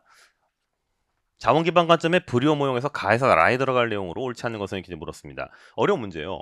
어려운 문제니까 좀 설명을 드리겠습니다. 일단 자원기반 관점에 대해서 우리 교재에 나와 있는 설명을 먼저 좀 드리고 문제를 풀어볼게요. 일단 자원기반 관점을 만든 학자는 우리가 지금 알고 있는 그 중요한 자원기반 관점을 만든 학자는 반인데 그 앞에 선구자로서 펜로즈가 있습니다. 근데 펜로즈는 1950년대 학자고 바니가 이제 1980년대 연구를 했기 때문에 좀 시대상으로는 좀 앞서긴 합니다. 어쨌든 펜로즈와 바니가 연구했다고 표현을 하고 있고요. 포인트는 이 자원기반 관점은 이렇게 이해하시면 돼요. 여러분 뒤에 그 포터의 Five Forces 뭐 이런 이름 배웠거나 배울 예정인데 기억이 나시나요? 그게 뭐냐면은 산업의 구조가 내가 돈 벌지 못 벌지를 결정한다. 쉽게 말하면은 내 능력보다 중요한 건 구도다라는 거예요. 구도. 절대로 질 수 없는 판에서 내가 사업을 하면은 돈을 그냥 땅 짚고 헤엄을 치는 거고 절대 이길 수 없는 판에 내가 뛰어들게 되면 아무리 노력해도 안 된다는 거예요. 그게 누가 주장한 거냐면 포터가 이야기한 거예요. 하버드 대학교의 마이클 포터에 따르면은 이게 판 구조가 중요한 거야. 그러니까 이제 내가 얼마나 열심히 하느냐보다 더 중요한 것은 구도다라는 거죠. 적어볼게요. 포터는 색깔을 좀 바꿔서 적을게요. 헷갈리니까. 마이클 포터는 산업의 구조 분석이 중요하다 라고 이야기했어요. Five Forces. 5가지 요소를 분석해 봤을 때 경쟁자도 적고 뭐 공급자나 구매자가 갚지를 못하고 신규 진입하려고 하는 애들도 없는 그런 영역에서 일을 하면은 내가 아주 돈을 많이 벌 수 있다. 뭐 이런 이야기를 하는 게 포터의 주장이에요. 그러면 그런 산업에 내가 뛰어드는 순간 나는 노력을 안 해도 돈을 버는 거고 거꾸로 말하면 경쟁자가 자주 들어오고 막 진입장벽이 낮아서 아무나 들어올 수 있는 그런 영역에서 내가 일을 하게 되면 내가 아무리 열심히 노력을 해도 자꾸 신규 공급자들이 들어와가지고 나를 그 목을 어떻게 막 누를 수 있다는 거죠. 그러니까 내가 열심히 돈을 벌고 안 벌고의 문제를 결정짓는 요인은 바로 산업의 구조 세팅이다라고 보는 게 이 포터. 근데 포터의 주장이 약간 외부적 조건이 중요하다는 관점의 이론이라고 한다면 거기에 대한 반대 이론인 거예요. 이 펠로즈와 바니의 이론은 내부 역량이 중요하다는 거거든요. 이 사람들의 관점은 내부 역량 중시라고 불러요. 내부 역량 중시 관점. 만약에 포터 말이 맞으면 특정 산업 영역에서 누구나 돈을 벌어야 되죠. 근데 잘 보면 그 안에도 돈 버는 플레이어가 있고 돈 못 버는 플레이어가 있다 이거죠. 그러니까 산업의 세팅은 동일하다 하더라도 그 안에서 돈을 버는 애가 있고 못 번의 차이가 발생하는데 그 차이를 설명하는 요인은 기업의 내부 역량이다 라고 본다는 거예요. 그래서 바니의 주장은 기업의 내부적 역량을 분석하려면 기업이 어떤 자원을 갖고 있는지를 봐야 되고 그 자원의 핵심이 다음에 4가지 요소다 라고 부르는 거예요. 그 좋은 자원의 조건. 그래서 이제 좋은 자원의 조건에 대해서는 크게 뭐 약자를 지금 여기 브리 지금 저희는 브린이라고 적혀 있죠. VRIN. 근데 마지막 글자를 이제 VRIU로 하거나 VRIO로 해가지고 이걸 3가지로 보통 불러요. 브린, 브리우, 브리오 이렇게 부르는데 N은 여기 보시는 것처럼 non substitutable 대체 불가능이고요. 이거를 이제 on substitutable이라고 하면 이제 브리유가 되는 거고요. 대체가 안 된다는 거를 이제 보통 뭐 오리지널로 표현을 하는 교과서가 있어요. 그러면 이걸 이제 브리오 라고 부르고 오리지널 하다는 건 우리 회사에 특화됐다는 거 아니냐. 그래서 이걸 조직 특화, 오가니제이션 이라고 번역을 하기도 합니다. 그래가지고 이걸 이제 브리유, 브린, 브리오 뭐 3가지로 부르는데 그게 무슨 뜻인지 제가 차차가 아니라 바로 다음 슬라이드에서 우리 기출문제를 풀면서 바로 설명을 좀 드리도록 하겠습니다. 그래서 자원을 분석할 때 다음에 질문을 던져보겠다는 거예요. 자, 저 이 기출문제 보세요. 지금 7급 시험입니다. 역대 대한민국 객관식 경영학 시험에서 이렇게 다이렉트하게 이론을 물어보는 거 처음이에요. 그래서 제가 이걸 다루는 거예요. 이거 교수님들이 이제 좀 젊은 교수님들은 이런 걸 객관식으로 낼 수 있다는 걸 이제 보여주는 거예요. 일단 가치는 뭐냐면 돈 버는 특징이에요. 돈 버는 특징. 연예인으로 치면은 좋은 외모 같은 거예요. 강사로 치면 뭐 딕션이나 전달력이 좋다 뭐 이런 개인의 특성이 있을 거 아닙니까? 그럼 이런 것들이 없다면 어떻게 해야 돼요? 내가 연예기획사에서 내 신입 그 오리엔테이션이 아니라 뭐라 그러지? 오디션이 아니라 오디션을 봤는데 내가 외모가 별로야. 그럼 아예 탈락이잖아요. 이건 경쟁 열위가 맞아요. 넌 열등한 아이다. 그래서 경쟁 열위. 내가 뭐 어떤 앞서는 게 없다는 거니까. 가치가 없어. 그러면 그 사람 돈 못 번다는 거예요. 자원으로서 가치가 없다 이거예요. 두 번째, 내가 좋은 가치를 갖고 있어. 외모가 괜찮아. 배우로서. 근데 희소하지 않아. 이 말은 뭐예요? 흔한 얼굴이라는 거죠. 그래서 보통 뭐 연예인들 중에 그 좀 크게 뜬 연예인들이 나중에 어디 뭐 그 토론 프로그램이나 그 대담 뭐 또는 자기 고백하는 프로그램 같은 거 나와가지고 제가 처음에 데뷔했을 때 감독님이 너 같이 흔해 빠진 얼굴은 성공 못할 거야. 뭐 이렇게 악담을 퍼본 적이 있어서 제가 이를 악물고 내가 안 흔해지겠다. 뭐 결심을 했다. 뭐 이런 얘기하는 거 가끔 들어보신 적 있죠. 이게 그거예요. 흔하지 않다가 중요한데 흔해 빠졌다. 그래서 흔하다. 그럼 어떻게 되느냐? 남들만큼만 돈을 번다는 거죠. 이걸 경쟁 등 같을 등자를 쓰기도 하고 같을 뭐 동자를 쓰기도 해서 경쟁 등위, 경쟁 동위 이렇게 부르기도 해요. 그래서 같을 동 또는 동일한 등 해가지고 남만큼 번다는 거죠. 고만고만하게 산다 이거죠. 좋은 자원을 갖고 있지만 희소하지 않다면 흔하다는 거니까 남들 버는 만큼만 먹고 산다는 겁니다. 근데 가치가 있어. 예스. 근데 희귀하기까지 해. 그러니까 좀 쉽게 구할 수 없는 자원을 갖고 있다는 거죠. 외모적으로도 약간 튀는 외모를 갖고 있다는 거죠. 근데 그 튀는 외모가 조금 그 강남의 원장님이 다듬으면 되는 그런 외모라는 거죠. 그래서 조금 모방이 쉬워. 그럼 어떻게 되냐면 그 수술 스킬이 발달될 때까지만 기다리면은 다른 연예인들 누구나 그 외모를 가지게 된다는 거잖아요. 저도 들은 얘기인데 그게 그 쉽게 그 스킬이 발달되는 게 아니래요. 그 강남 외과 선생님들이 그게 뭐 누구처럼 해주세요 한다고 바로 되는 게 아니래요. 왜냐면 그게 손으로 하는 기술이잖아요. 일종의 약간 그 뭐 하여튼 뭐 찰흙으로 뭐 물건을 만드는 것처럼 이게 해봐야 되는 거기 때문에 첫바따로 이제 수술을 때 오르는 사람은 약간 그 마루타가 될 확률이 높다는 거예요. 그래서 그 외모가 좀 보편적으로 퍼졌을 때 이제 다른 그 외과 선생님들이 다 할 수 있고 그 수술 스킬에 대해서 막 학회들도 열고 막 그런대요. 누 같은 코를 만드는 방법 이래가지고 막 논문도 나오고 막 그런다는데 자기들 내부적으로. 그래서 수술 스킬이 좀 발달이 되면 그때는 이제 좀 편하게 만들 수 있는 외모가 되겠죠. 그거예요. 남들이 따라할 때까지만 내가 돈을 번다. 이걸 이제 한시적 또는 뭐 일시적 경쟁 우위라고 불러요. 남이 따라 할 때까지는 내가 돈을 번다는 거죠. 그러니까 지금 선지 3번 허위적 경쟁 우위 이게 정답인 거예요. 이런 거 없거든. 허위적 경쟁 우위라는 말은 이 바니가 이야기한 적이 없거든요. 일시적인 경쟁 우위다 이렇게 봐야 되는 거고요. 다음 질문. 밸류 괜찮은 외모야. 흔치 않아. 그리고 아무리 노력을 해도 사람이 만들어낼 수가 없는 어떤 아우라가 있는 외모야. 그럼 이 사람 어떻게 되는 거예요? 지속적으로 돈을 벌겠죠. 이걸 지속적 경쟁 우위라고 부르는 거죠. 지속적 경쟁 우위. 이렇게 부른다는 겁니다. 그래서 브리오의 조건이 충족이 되면 좋다. 뭐 이런 논리를 가지고 요 네 가지 워딩을 만들어내는 거고요. 이게 고려대학교 배종석 교수님 교과서에 나와 있는 표인데 이걸 그냥 그대로 시험에 냈어요. 그래서 제가 이제 신림동에서 이제 노무사 학생들 가르칠 땐 그 2차 시험에 이게 나오기 때문에 제가 강의를 하는데 회계사나 제가 공무원 강의에서 한 번도 가르친 적이 없는데 근데 작년부터 제가 이거 워크북에 넣어놨었거든요.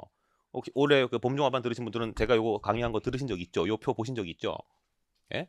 봄종합반 들은 친구들 여기 다 있는데 제 얼굴이 기억이 나는데 봤잖아 이거 봤잖아 이 표 봤잖아 워크북 있잖아요 8장에 8장 있나? 2장 있잖아요 지금 8장 있거든요. 저희 8장 정형 전략 파트에 보시면 내부 역량 관점 해가지고 설명을 드렸거든요.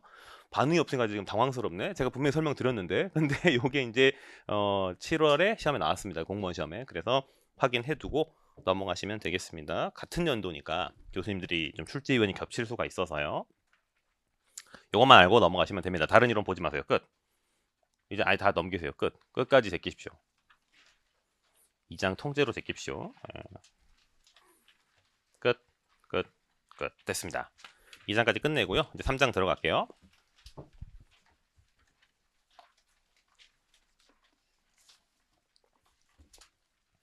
3장부터는 이제 조직론이라고 해서 저희가 통상적으로 한 뭐 적게 나오면 4문제, 많이 나오면 5문제 나오는 그런 영역입니다. 그래서 출제 비중을 놓고 보자면 여러분이 어디다 투자를 하셔야 되냐면 보통 동기부여는 무조건 한 문제 출제가 되고요. 그죠? 리더십도 무조건 한 문제가 출제가 되고 조직 구조에 대해서도 무조건 한 문제는 출제가 돼요. 그러니까 세 문제는 기본으로 들어가는 거예요. 3, 4, 5장에서 각각. 그리고 이제 나머지 문제들이 개인 차원의 잡다구리한 변수들이라고 해서 뭐 성격, 태도, 가치관, 지각, 학습, 강화 뭐 이런 것들 거기서 이제 한 문제. 집단 같은 경우도 뭐 권력, 정치, 갈등, 의사결정, 의사소통 이런 파트에서 하나 해가지고 보통 나올 때가 있는데 요새 교수님들의 추세는 요 두 개를 그냥 섞어서 그냥 한 문제 집어넣는 경우가 많거나 아니면 그냥 이 둘 중에 하나 선택해서 하여튼 여기서 한 문제 그럼 하나, 둘, 셋, 넷 나오는 것 4개는 무조건 고정적으로 나온다고 보시면 돼요. 그래서 저희 인사조직 분야 출제하는 교수님들이 이제 한 분이 시험에 들어가시는데 한 분의 그 박사학위 전공이 이제 인사관리 쪽이면 조직론은 4개만 내고 인사를 4개를 내는 거고 교수님 그 박사학위가 조직론 쪽이면 조직에서 5문제를 내고 인사를 3문제 내고 이런 식으로 보통 가요. 근데 조직론 전공자가 압도적으로 많아요. 박사과정 그 제가 저도 이제 해봤습니다만 거의 뭐 인원의 수가 인사 전공의 한 2배 이상이 된다고 할 정도로 조직론 전공자가 많아요. 그러다 보니까 교수 배출되는 사람도 조직론 전공자가 많고 그러니까 이제 출제위원 섭외할 때도 조직론 전공자가 많고 그래서 보통 조직이 5문제, 인사가 3문제 보통 그렇게 나온다고 최근 몇 년 동안 경향은 그랬는데 하여튼 뭐 그렇게 알고 넘어가시면 되겠습니다. 저희는 3장 한번 내용을 살펴보겠습니다. 개인과 동기부여라고 되어 있고요. 개인 차원의 잡다구리한 변수인 뭐 태도, 성격, 지각, 귀인, 학습, 강화들을 살펴보는 시간을 먼저 가지겠습니다. 태도의 개념 및 구성 요소랑 징후 만족 돼 있는데요. 이게 뭐 자주 막 계속 꾸준히 잊을만 하면 나오는 부분인데요. 태도라는 건 애티튜드인데 이게 호불호예요. 비호니까 불호겠죠? 근데 호불호라는 거는 뭐 영어로 표현하면 like냐 뭐 디스라이크냐 이건데 like나 디스라이크냐는 건 전부 다 무조건 목적어가 있어야 되죠. I like하고 문장점을 찍으면 뭐 하다 만막이 되잖아요. I like 뭘 좋아한다 그게 나와야 되죠. 그래서 대상이 나와야 돼 항상 대상이 사람물이나 사람. 그래서 태도라는 건 대상이 존재해야 되기 때문에 본연적으로 구체적 개념인 거예요. 태도는 추상적이다 그럼 틀린 선제예요. 태도는 구체적이에요. 왜냐면은 대상에 따라 호불호가 바뀌니까 나는 누구는 좋아하지만 누구는 싫어해 할 수 있는 거잖아요. 그러니까 태도는 구체성을 가지고 있습니다. 구체성. 이라는 거를 체크해 두세요. 태도는 대상에 대한 호불호이므로 대상이 누군지에 따라서 구체적으로 달라진다. 그렇게 알아두시면 될 것 같고 그 태도가 달라지게 만드는 요인 3가지가 이 그림에 나와 있는 인정행이죠. 인지적 측면의 요소, 행동적 측면의 요소, 정서적 측면의 요소 3가지가 있는데요. 이 3가지가 이제 호불호의 결정 요인이라는 거예요. 쉽게 말하면 호불호는 첫째, 인지라는 건 머릿속 사고의 과정이에요. 사고 과정. 제가 여기 생각이라고 적어놨는데 이게 그냥 사고 과정이죠. 논리적으로 따져보니까 이건 좋은 거야. 좋은 제도야. 논리적으로 따져보니까 이 제도 안 좋은 제도야. 이런 거죠. 저 25년에 그 시험 제도 개편이 있잖아요. 개편이 있고 제가 가르치는 경영학이 확 줄거든요. 그래가지고 제가 뭐 그 제도 발표하고 한 며칠 동안 잠을 못 잤는데 막 충격 때문에. 근데 어쨌든 뭐 먹고 살 길을 찾아야 되니까 그죠. 뭐 제도의 변화 속에서도 살아남아야지. 그래서 저희 그 다른 같은 과목을 강의하는 다른 학원생들 저희끼리 친하거든요. 그래가지고 제가 저쪽에 그 을지로에 하는 학원 있잖아요, 그죠? 거기에 내가 전화해가지고 물어봤지. 선생님 저 어떡하죠? 그랬더니 어떡하긴 이제 집에 가야지 뭐 이런 식으로 이야기하시다가 그래도 먹고 살 길을 찾아보자 해가지고 저희가 하여튼 열심히 노력을 준비를 하고 있는데 하여튼 그 생각을 해봤는데 여러분들한테는 좋은 제도 개편인 것 같아, 그죠? 제가 항상 수업 중에 타당도 이야기를 하는데요. 타당도라는 건 목적 적합성이거든요. 그러니까 이 시험을 통과한 사람이 실무를 잘할 것인가 이게 이제 예측 타당성이라고 보통 우리 배우잖아요. 예측 타당성 측면에서 봤을 때 지금까지 시험 제도는 예측 타당성보단 동시 타당성에 집중을 한 측면이 좀 있었어요. 그 뭐 지금 기억이 나세요? 동시 타당성 기억나요? 예? 동시 타당성이 뭐였어요? 지금 현직자들이 그걸 잘하니까 그냥 그걸로 신입을 사원을 뽑자. 이게 동시 타당성이에요. 지금 현직자들이 어쨌든 경경상 잘해가지고 1차 시험 붙은 애들이니까 그냥 앞으로도 신입사원을 그렇게 뽑자. 그게 이제 동시타당성이라면 예측타당성은 그 시험을 잘 본 사람들이 1년, 2년 뒤에 정말 현직 업무를 잘할 수 있을 것인가를 장기 추적을 해서 제도를 만든다는 거예요. 그러니까 이제 데이터가 많이 누적이 됐으니까 이제 수십 년 동안에 이제 제도 개편을 해보니까 뭐 회계 감사가 2차에만 나올 필요가 있냐? 외관법도 1차에 넣자. 이렇게 뭐 얘기가 되는 거죠, 그죠? 요새 누가 쓰냐? 어수법 날려라 해가지고 날린 거고 뭐 CPA들이 생산 관리를 왜 알아야 되냐 해가지고 날린 거죠. 그래서 이제 그렇게 따지면 사실 이걸 왜 알아야 되냐 하는 것도 있는데 어쨌든 뭐 이건 살아남았어. 그래가지고 인사조직 분야 살아남았는데 결론적으로 사고를 해봤더니 이 제도 개편이 나한테 괜찮은 것 같아. 이렇게 25년 제도에 대해서 좋게 생각하는 수험생이 있을 수가 있다고요. 어쨌든 직무 관련성이 올라간 거니까, 그죠? 그러면 이건 인지적 태도예요. 어쨌든 좋은 쪽으로 바뀌었으니까 이 제도 개편은 나한테 좋은 거야. 근데 감정적으로는 기분이 안 좋죠. 내가 지금까지 열심히 이 제도 하에서 공부했는데 갑자기 제도를 왜 바꾸는 거야? 감정적으로는 싫을 수가 있어. 이건 논리가 아니에요. 그러니까 이건 이성적인 요인 T에 해당되는 거라면 이건 F의 요인이라고 아시겠죠? 쉽게 말씀드리면 이거는 MBTI로 표현을 하자면 이성적인 판단 결과에 따른 호불호고 이건 감정적인 판단에 따른 호불호고 이건 이성도 감정도 아니고 그냥 해봤더니 하다 보니 좋아지는 거예요. 뭐 그런 분들은 많지 않겠지만 이 시험 제도를 준비할 때 애초에 친구 따라 하고 노는 사람이 있어요? 나는 전혀 공부할 생각이 없었는데 친구가 같이 등록하자 그래가지고 막 너 돈 있잖아 좀 등록해 그래가지고 같이 등록해가지고 여기 왔다 그런 사람이 있어요? 그런 사람만 있다면 어거지로 다니기 시작했는데 수업을 듣다 보니까 이게 내 길인 것 같아 뭐 이런 느낌이 든다. 그럼 이건 행동적 태도예요. 하다 보니 좋아진다. 그죠? 내가 원래 할 생각은 없었는데 액션을 자꾸 하다 보니까 그 제도나 뭐 기업이나 사람에 대해서 좋아졌다. 소개팅 했을 때 처음엔 별로였는데 만나보니 좋아진다. 이런 것들이 또 행동적 태도라고 생각하시면 되는 거예요. 하여튼 세 가지로 이루어진다는 거고요. 태도는 바뀔 수가 있어요.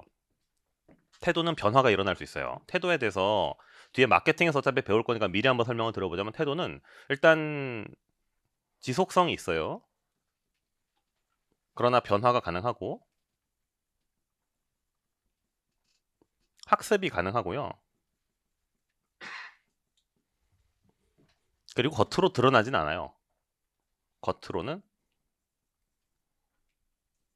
관찰이 어려움. 관찰 어려움. 물론 표정으로 드러나는 사람들이 가끔 있긴 있죠. 뭐 좋고 싫고가 너무 드러나는 사람들 있잖아요. 소개팅 장소에 딱 만나자마자 그냥 모든 게 얼굴에 다 드러나는 사람들도 있지만 보통 그 사회생활 제대로 하려면 포커페이스를 유지를 해야 되니까 원칙적으로는 관찰이 잘 안 된다고 표현을 합니다. 그런데 어쨌든 제가 여기서 포인트가 변화가 된다고 말씀을 드렸으니까 그 변화를 하기 위한 조건이 다음에 3단계 조건이라는 거예요.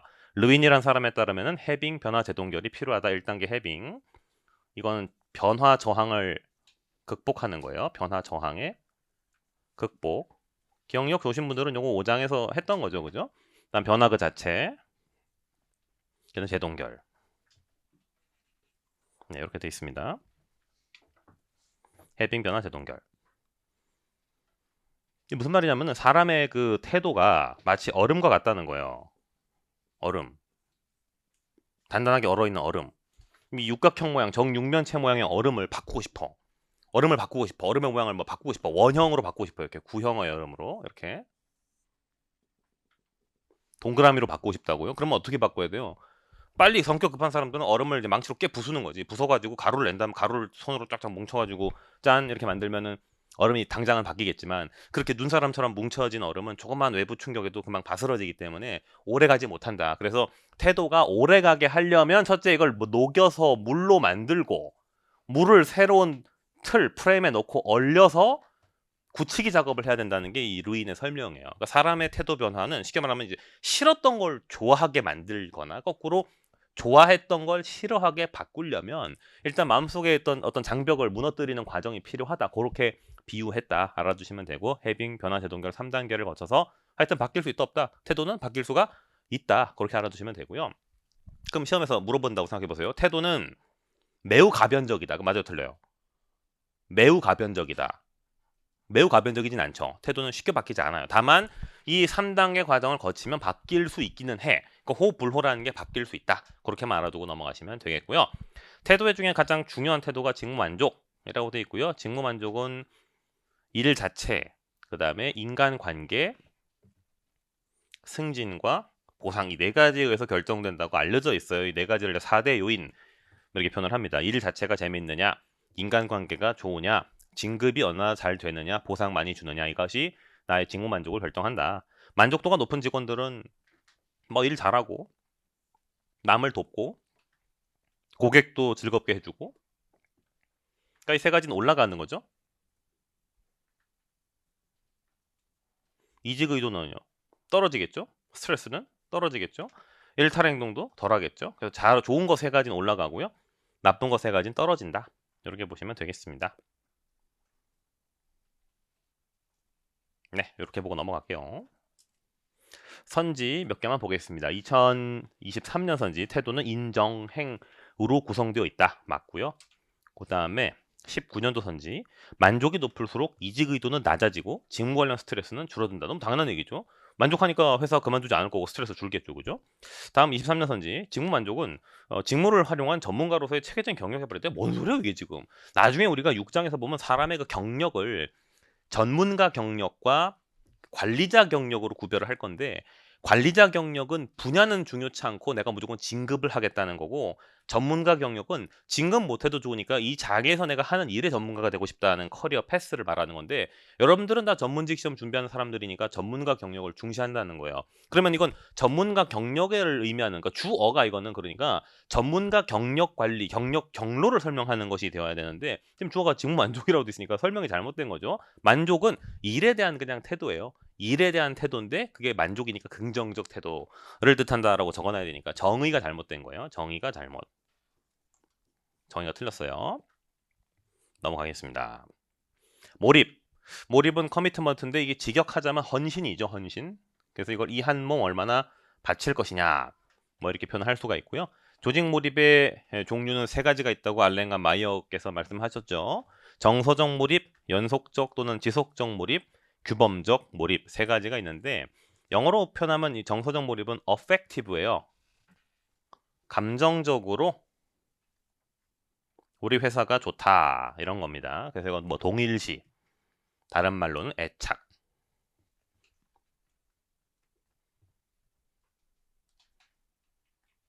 그냥 좋은 거예요. 이건 이유가 없어요. 그냥 좋은 거예요. 그냥 좋음. 길 가다가 아는 사람 보면 그냥 뭐 반가운 것처럼 그런 거 그냥 좋다는 거고, 연속적 몰입은 영어로 continuous니까 continuous란 말 자체가 이제 끊기지 않는다는 의미인데 무슨 말이냐면 잘리면 안 되는 뜻이에요. 내가 회사에서 잘리면 안 되는 이유가 있다는 거죠. 그래서 이건 뭔가 그 경제적으로 내가 비용 내지는 희생을 해야 될 경우에, 이걸 희생이라고 표현하는 교과서도 있더라고요. 그래서 희생을 하기 싫어서 회사를 다닌다. 무슨 말이냐면은 내가 매달 월급을 받는 걸 전제로 하고 적금도 붓고 소비 생활도 하고 있었는데 갑자기 회사를 그만두게 되면은 그걸 어떻게 메우냐는 거죠. 그게 아까워서 내가 지금 살고 있는 생활의 수준을 유지하기 위해서라도 내가 어쩔 수 없이 회사를 다녀야 된다라고 생각한다면 이건 지속적 몰입, 연속적 몰입인 거니까, 이 정서적 몰입은 사실 높을수록 회사 입장에서 좋은 거라고 볼 수 있지만 연속적 몰입은 회사 입장에서는 안 좋은 거죠. 아니 뭐 안 좋은 건 아닌데 좀 기분이 나쁜 거지. 나를 좋아하기는 하는데 돈 때문에 좋아한다는 거니까 이거는 경제적 가치 인식이라고 생각하시면 되고요. 세 번째 규범적 몰입은 이거는 의무감이에요. 또는 충성, 의무와 충성. 보통 우리가 이제 도덕적, 윤리적 이유인데 그 이유에 상당한 이유가 이제 부채의식이라는 게 보통 있어요. 부채의식. 누군가 여러분 힘들 때 도와줬어요. 그럴 때 그 도와준 주체에 대해서 좀 고마움이 있잖아요. 저 같은 경우는 직장 생활을 처음 할 때 되게 경제적으로 집안 사정이 안 좋을 때 제가 직장을 취업을 했기 때문에 그 월급 뭐 300 몇십만 원 받는 게 엄청 고맙더라고요. 그러니까 그 돈이 아니었으면 내가 학생이었을 때는 과외해가지고 한 달에 뭐 몇백만 원 겨우겨우 벌고 살았는데 몇백도 못 벌 때가 많았는데 이제 갑자기 그냥 회사에서 숨만 쉬고 앉아 있어도 한 달에 300만 원씩 주니까 얼마나 고마워, 그죠? 그러니까 이런 고마움이 있으면 회사가 힘들어졌을 때 금방 그만두지 못하는 뭔가가 있게 된다는 거죠. 이런 걸 우리는 규범적 몰입이라고 표현하는데, 이 세 가지 몰입의 종류를 구별할 수 있느냐는 걸 묻는 문제가 꽤 많이 나와요. 한번 기출을 확인해 보겠습니다. 15년도 선지 볼게요. 지속적 몰입은 조직을 떠나면 경제적 비용이 생기기 때문에 일종의 희생이 생기니까 회사를 다니고자 한다. 맞는 말이라고 볼 수 있죠. 23년 선지. 알렌과 마의 몰입 중 규범적 몰입은 도덕적 심리적 부담이나 의무감에 기반한 몰입이다. 그렇죠. 뭔가 부담감, 의무감, 이게 이제 일종의 부채의식 같은 거에서 비롯된 거라고 말씀을 드렸습니다. 다음 19년 선지요. 조직 몰입에서 지속적 몰입은 구성원으로서 가져야 할 의무감에 기반한 몰입이다. 의무감이라는 키워드는 뭐에 대한 몰입이에요? 이건 규범적 몰입이 돼야 되겠죠. 그래서 지속적 몰입이 아니라 규범적 몰입이 돼야 된다. 요거 시험에 자주 나오고, 자주 나오는 이유가 있어요. 요새 교수님들이 그냥 조직론 전공자들이 제일 많이 사용하는 변수 중에 하나가 이걸로 논문을 많이 쓰세요. 그러니까 자기가 잘 아는 분야니까 교수님들이 문제를 내시는 거예요. 다음 조직 시민 행동. 이것도 이제 최근에 교수님들이 연구 많이 하고 계신 주제인데, 인 롤이 아니라 엑스트라 롤이죠. 그러니까 엑스트라 롤. 부가적으로 내가 수행하는 행동입니다. 그러니까 직무 기술서 상으로 내가 해야 되는 규정된 업무는 아니라는 거예요. 그 규정된 업무가 아닌 게 뭐냐? 첫째가 남을 돕는 거. 이걸 이타적 행동. 배려하는 것은 예의 행동. 뒷담화 안 까는 것을 신사적 행동, 스포츠맨십. 시간 약속 지키는 거, 성실한 행동. 뭐 자선 행사 같은 거 하는 거를 우리는 시민적 덕목 해서 머리글 잘 다서지 이해 신성시 몇 개예요? 5개. 그래서 조직 시민 행동은 첫째 5가지 요소가 있다는 거 암기하셔야 되고요. 이름이 이타, 알트루이즘, 예의, 콜티시, 스포츠맨십, 성실, 컨센서스, 그 다음에 시민 덕목, 세빅 벌추 5가지가 있다는 거. 그리고 번역이 신사적 행동은 직역을 이거 그냥 바로 발음 그대로 스포츠맨십이라고 읽는 경우가 있어요.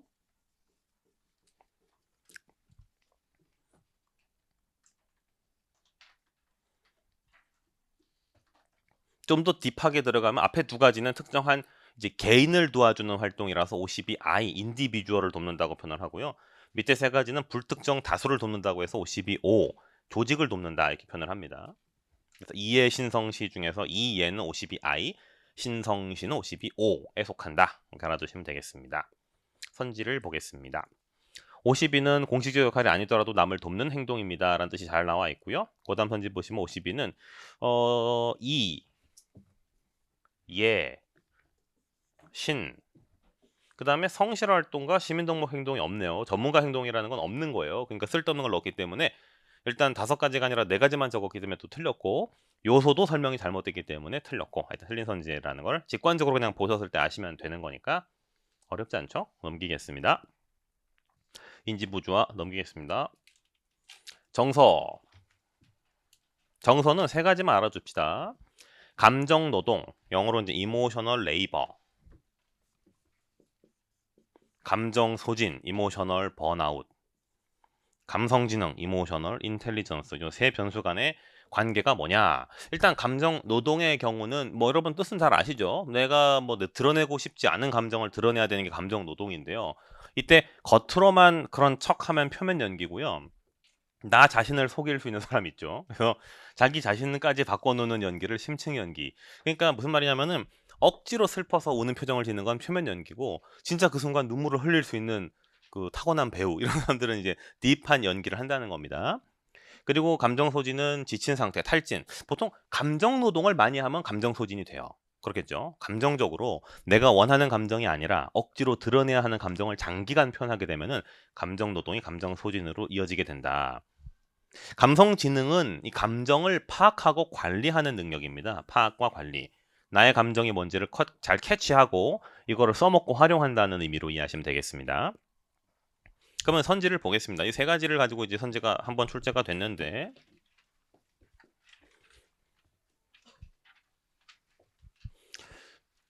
여기 보시면은 틀린 선지 먼저 볼게요. 19년도 선지요. 감정지능, 그러니까 이 아이가 높으면 조직 몰입, 오가니제이셔널 커미트먼트가 증가하고 감정 노동, 그러니까 증가한다도 있고 감정 노동, 이모셔널 레이버, 그다음에 감정 소진, 이모셔널 번아웃은 줄어든다 이렇게 돼 있는데 이거는 이제 말도 안 되는 소리예요.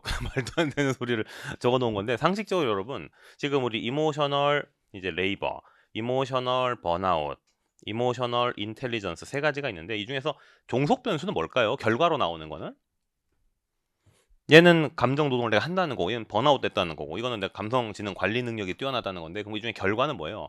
결과는 번아웃이겠죠. 번아웃. 그럼 번아웃을 유발하는 원인이 뭐겠어요? 감성 지능이 번아웃을 유발하는 거예요? 감정 노동이 번아웃을 유발하는 거예요? 감성 지능은 그냥 지능이라고요. 지능이 높다고 번아웃 되진 않잖아요. 그러니까 이거 감정 노동을 할수록 번아웃 되는 거죠. 그러니까 원래는 감정 노동을 할수록 번아웃 된다 이거야. 원래 원칙은. 근데 감정 노동을 해도 번아웃 안 되는 사람이 있다. 그게 누구냐? 감성 지능이 뛰어난 사람. 이 사람들은 자기 감정을 컨트롤할 수 있기 때문에 아무리 이모셔널 레이버를 해도 번아웃이 안 된다는 거예요. 이걸 지금 표현하는 거예요. 그래프로 그려볼게요. 가로축이 이모셔널 레이버, 세로축이 이모셔널 번아웃이면 원래는 이렇게 이모셔널 레이버 할수록 번아웃이 돼야 되는데 이게 누구? 바로 감성적 지능이 낮은 사람들은 감정 노동 할수록 지치지만 이모셔널 인텔리전스가 높은 사람들은 좀 덜 번아웃 된다는 거죠. 그 정도가 좀 완화된다는 겁니다. 이게 연구 결과인데 이거를 좀 이상하게 문장을 바꿔서 오답으로 만든 겁니다. 그래서 그냥 읽어보시고 좀 어색하다 그러면 그냥 틀린 거다라고 생각하시면 되고요. 하여튼 좀 어려운 문제예요. 학부 수준에서 이거를 직관적으로 캐치할 수 없을 것 같은데 교수님들이 좀 요새 문제를 좀 가끔 이렇게 어렵게 낼 때가 있어요. 이해되셨죠? 다음 앞에 거 맞는 선지를 보면 23년 선지 감정 노동에서 표현하는 상황으로 인지된 감정과 표현된 감정이 있다. 이게 뭔 소리냐면 felt emotion 내가 느끼는 거고 표현된 감정은 드러내야 하는 이게 회사가 원하는 감정이고요. felt emotion은 내가 느끼는 감정을 이야기하는 거죠. 두 개가 차이가 있는 게 감정 노동이죠. 두 개가 똑같으면 감정 노동이 아니죠. 그죠? 내가 슬픈데 슬프라고 해. 그러면은 굳이 슬픈 표정을 억지로 지을 필요가 없으니까 이런 거는 노동이 아니지만 내가 felt 하는 건 즐거움인데 회사에서 디스플레이를 하라고 요구하는 게 슬픔이다. 그런 건 이제 감정 노동이 된다라고 생각하시면 되겠고요. 한 개만 더 볼게요. 22년 7급 선지. 감정 부조화가 발생했을 때 이 감정 부조화는 이 felt emotion과 displayed emotion이 두 개가 불일치하는 현상을 우리가 감정 부조화라고 불러요. 감정 부조화는 felt emotion과 그 displayed emotion이 안 맞을 때를 감정 부조화라고 하는데 그때 근로자들은 surface acting 겉으로만 연기하는 거랑 deep acting 정말 자기 마음속까지 바꾸는 두 가지 전략으로 대응할 수 있고 그중에 표면 연기는 실제 감정과 상관없이 요구하는 감정을 겉으로만 표현하는 것이다. 맞는 말이라고 볼 수가 있습니다. 이 정도로만 알고 넘어가십시오. 성격 보겠습니다. 요즘은 시험에서 제가 아까 태도도 뜻, 정의를 자세히 말씀드린 것처럼 요새는 시험에서 그 개념을 알아야 문제를 풀 수 있게 나오거든요. 그래서 성격은 키워드가요. 아까 태도는 뭐였어요? 태도는 뜻이 대상에 대한 호, 불호. 성격은 환경, 반응, 방식. 이게 정의예요. 환경에 반응하는 방식. 이걸 성격이라고 합니다. 환경에 반응하는 방식. 환경, 반응, 방식. 새로운 환경, 개강날이에요. 뭐 제일 뒤에 앉는 사람이 있고요. 개강날이에요. 제일 앞에 앉는 사람이 있죠. 이거 성격 차이라고요. 성격 차이. 그죠? 앞에 앉으신 분들은 좀 예? 외향성이 크신 건가요? 아닌가요? MBTI가 어떻게 되세요? 앞에가 I예요, E예요? I예요, E예요? I예요? 아, 그래요? 미안합니다. 이게 앞에 앉는 사람 보통 E고 뒤에 구석에 앉는 사람이 I일 확률이 높거든요. 지하철역에도 지하철 탈 때도 그 제일 그 구석 그 어르신들 타시는 칸 쪽으로 가까이 가려고 막 하는 사람들은 I에 가깝고 좀 가운데 쪽으로 가려는 사람들은 E에 가깝고 뭐 이런 건데 이게 이제 환경, 새로운 조건에 대해서 반응하는 방식 이걸 성격으로 표현을 하는 거예요. 여기서 성격은 유전과 환경의 결합인데 통상 유전의 비중이 조금 더 크고요. MBTI는 에너지가 밖으로 가면 E, 안으로 가면 I, 정보가 5감으로 수집하면은 S, 6감으로 수집하면은 N. 5감, 6감 아시죠?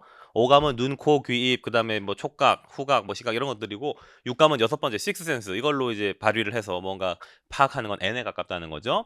그다음 의사 결정을 할 때 이성으로 판단하느냐, 감정으로 판단하느냐는 쉬운 것이고 생활 양식 같은 경우가 이제 생활 스타일이 정해져 있는 거 정형화되어 있으면 제이고 좀 유두리가 있으면 P다 이렇게 표현을 하는 건데 제가 뭐 몇 년 전까지는 이거 설명을 다 드리려고 고생을 했는데 요새는 다 아시더라고요. 그러니까 굳이 설명할 필요 없죠, 그죠? 다 아실 거라고 생각하고 넘어갈게요. 그래서 저는 ISFP인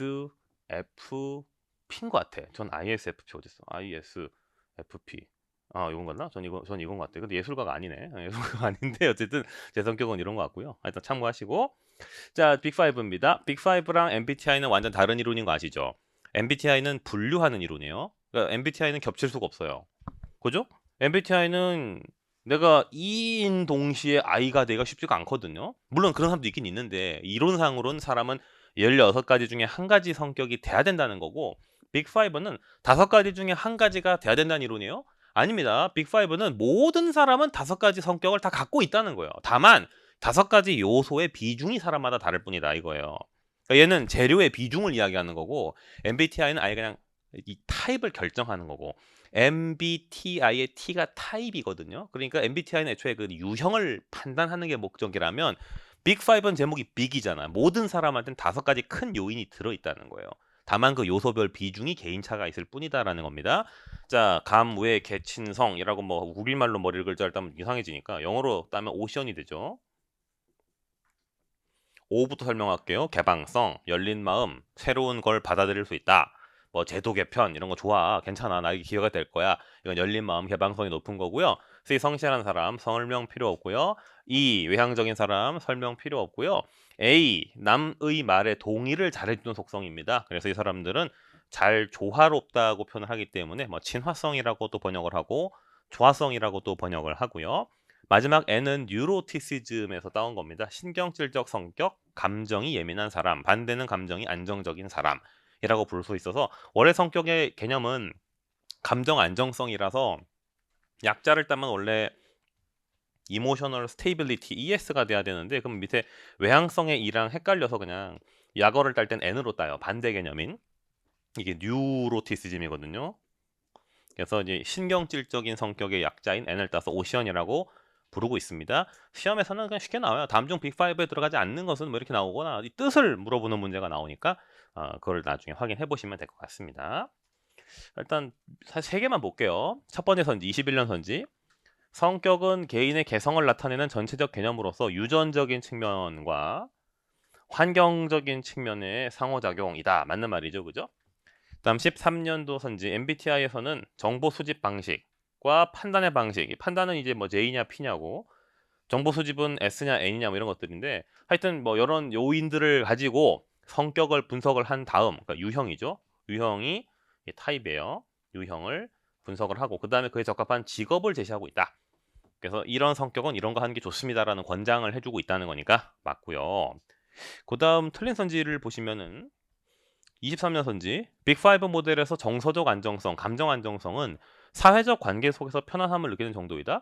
사회적 관계, 다른 사람과의 관계 속에서 편안함을 느낀다는 것은 원칙적으로 답에 나와 있는 외향성에 가까워요. 다른 사람과의 관계에서 편안함을 느낀다는 건 그러니까 외향적인 사람들은 타인과의 관계 속에서 편안함을 느끼는 반면 내향적인 사람들은 타인과 있을 때 불편함을 느낀다. 이게 내향적인 사람이고요. 정서 안정은 감정 기복이 있냐 없냐에 대한 내용이라고 생각하셔야 되니까 좀 선지가 좀 잘못된 거죠. 이렇게 이제 3가지 선지 살펴봤고요. 저희 그 기타 성격부터는 잠시 쉬었다가 진행하도록 하겠습니다. 10분 쉴게요.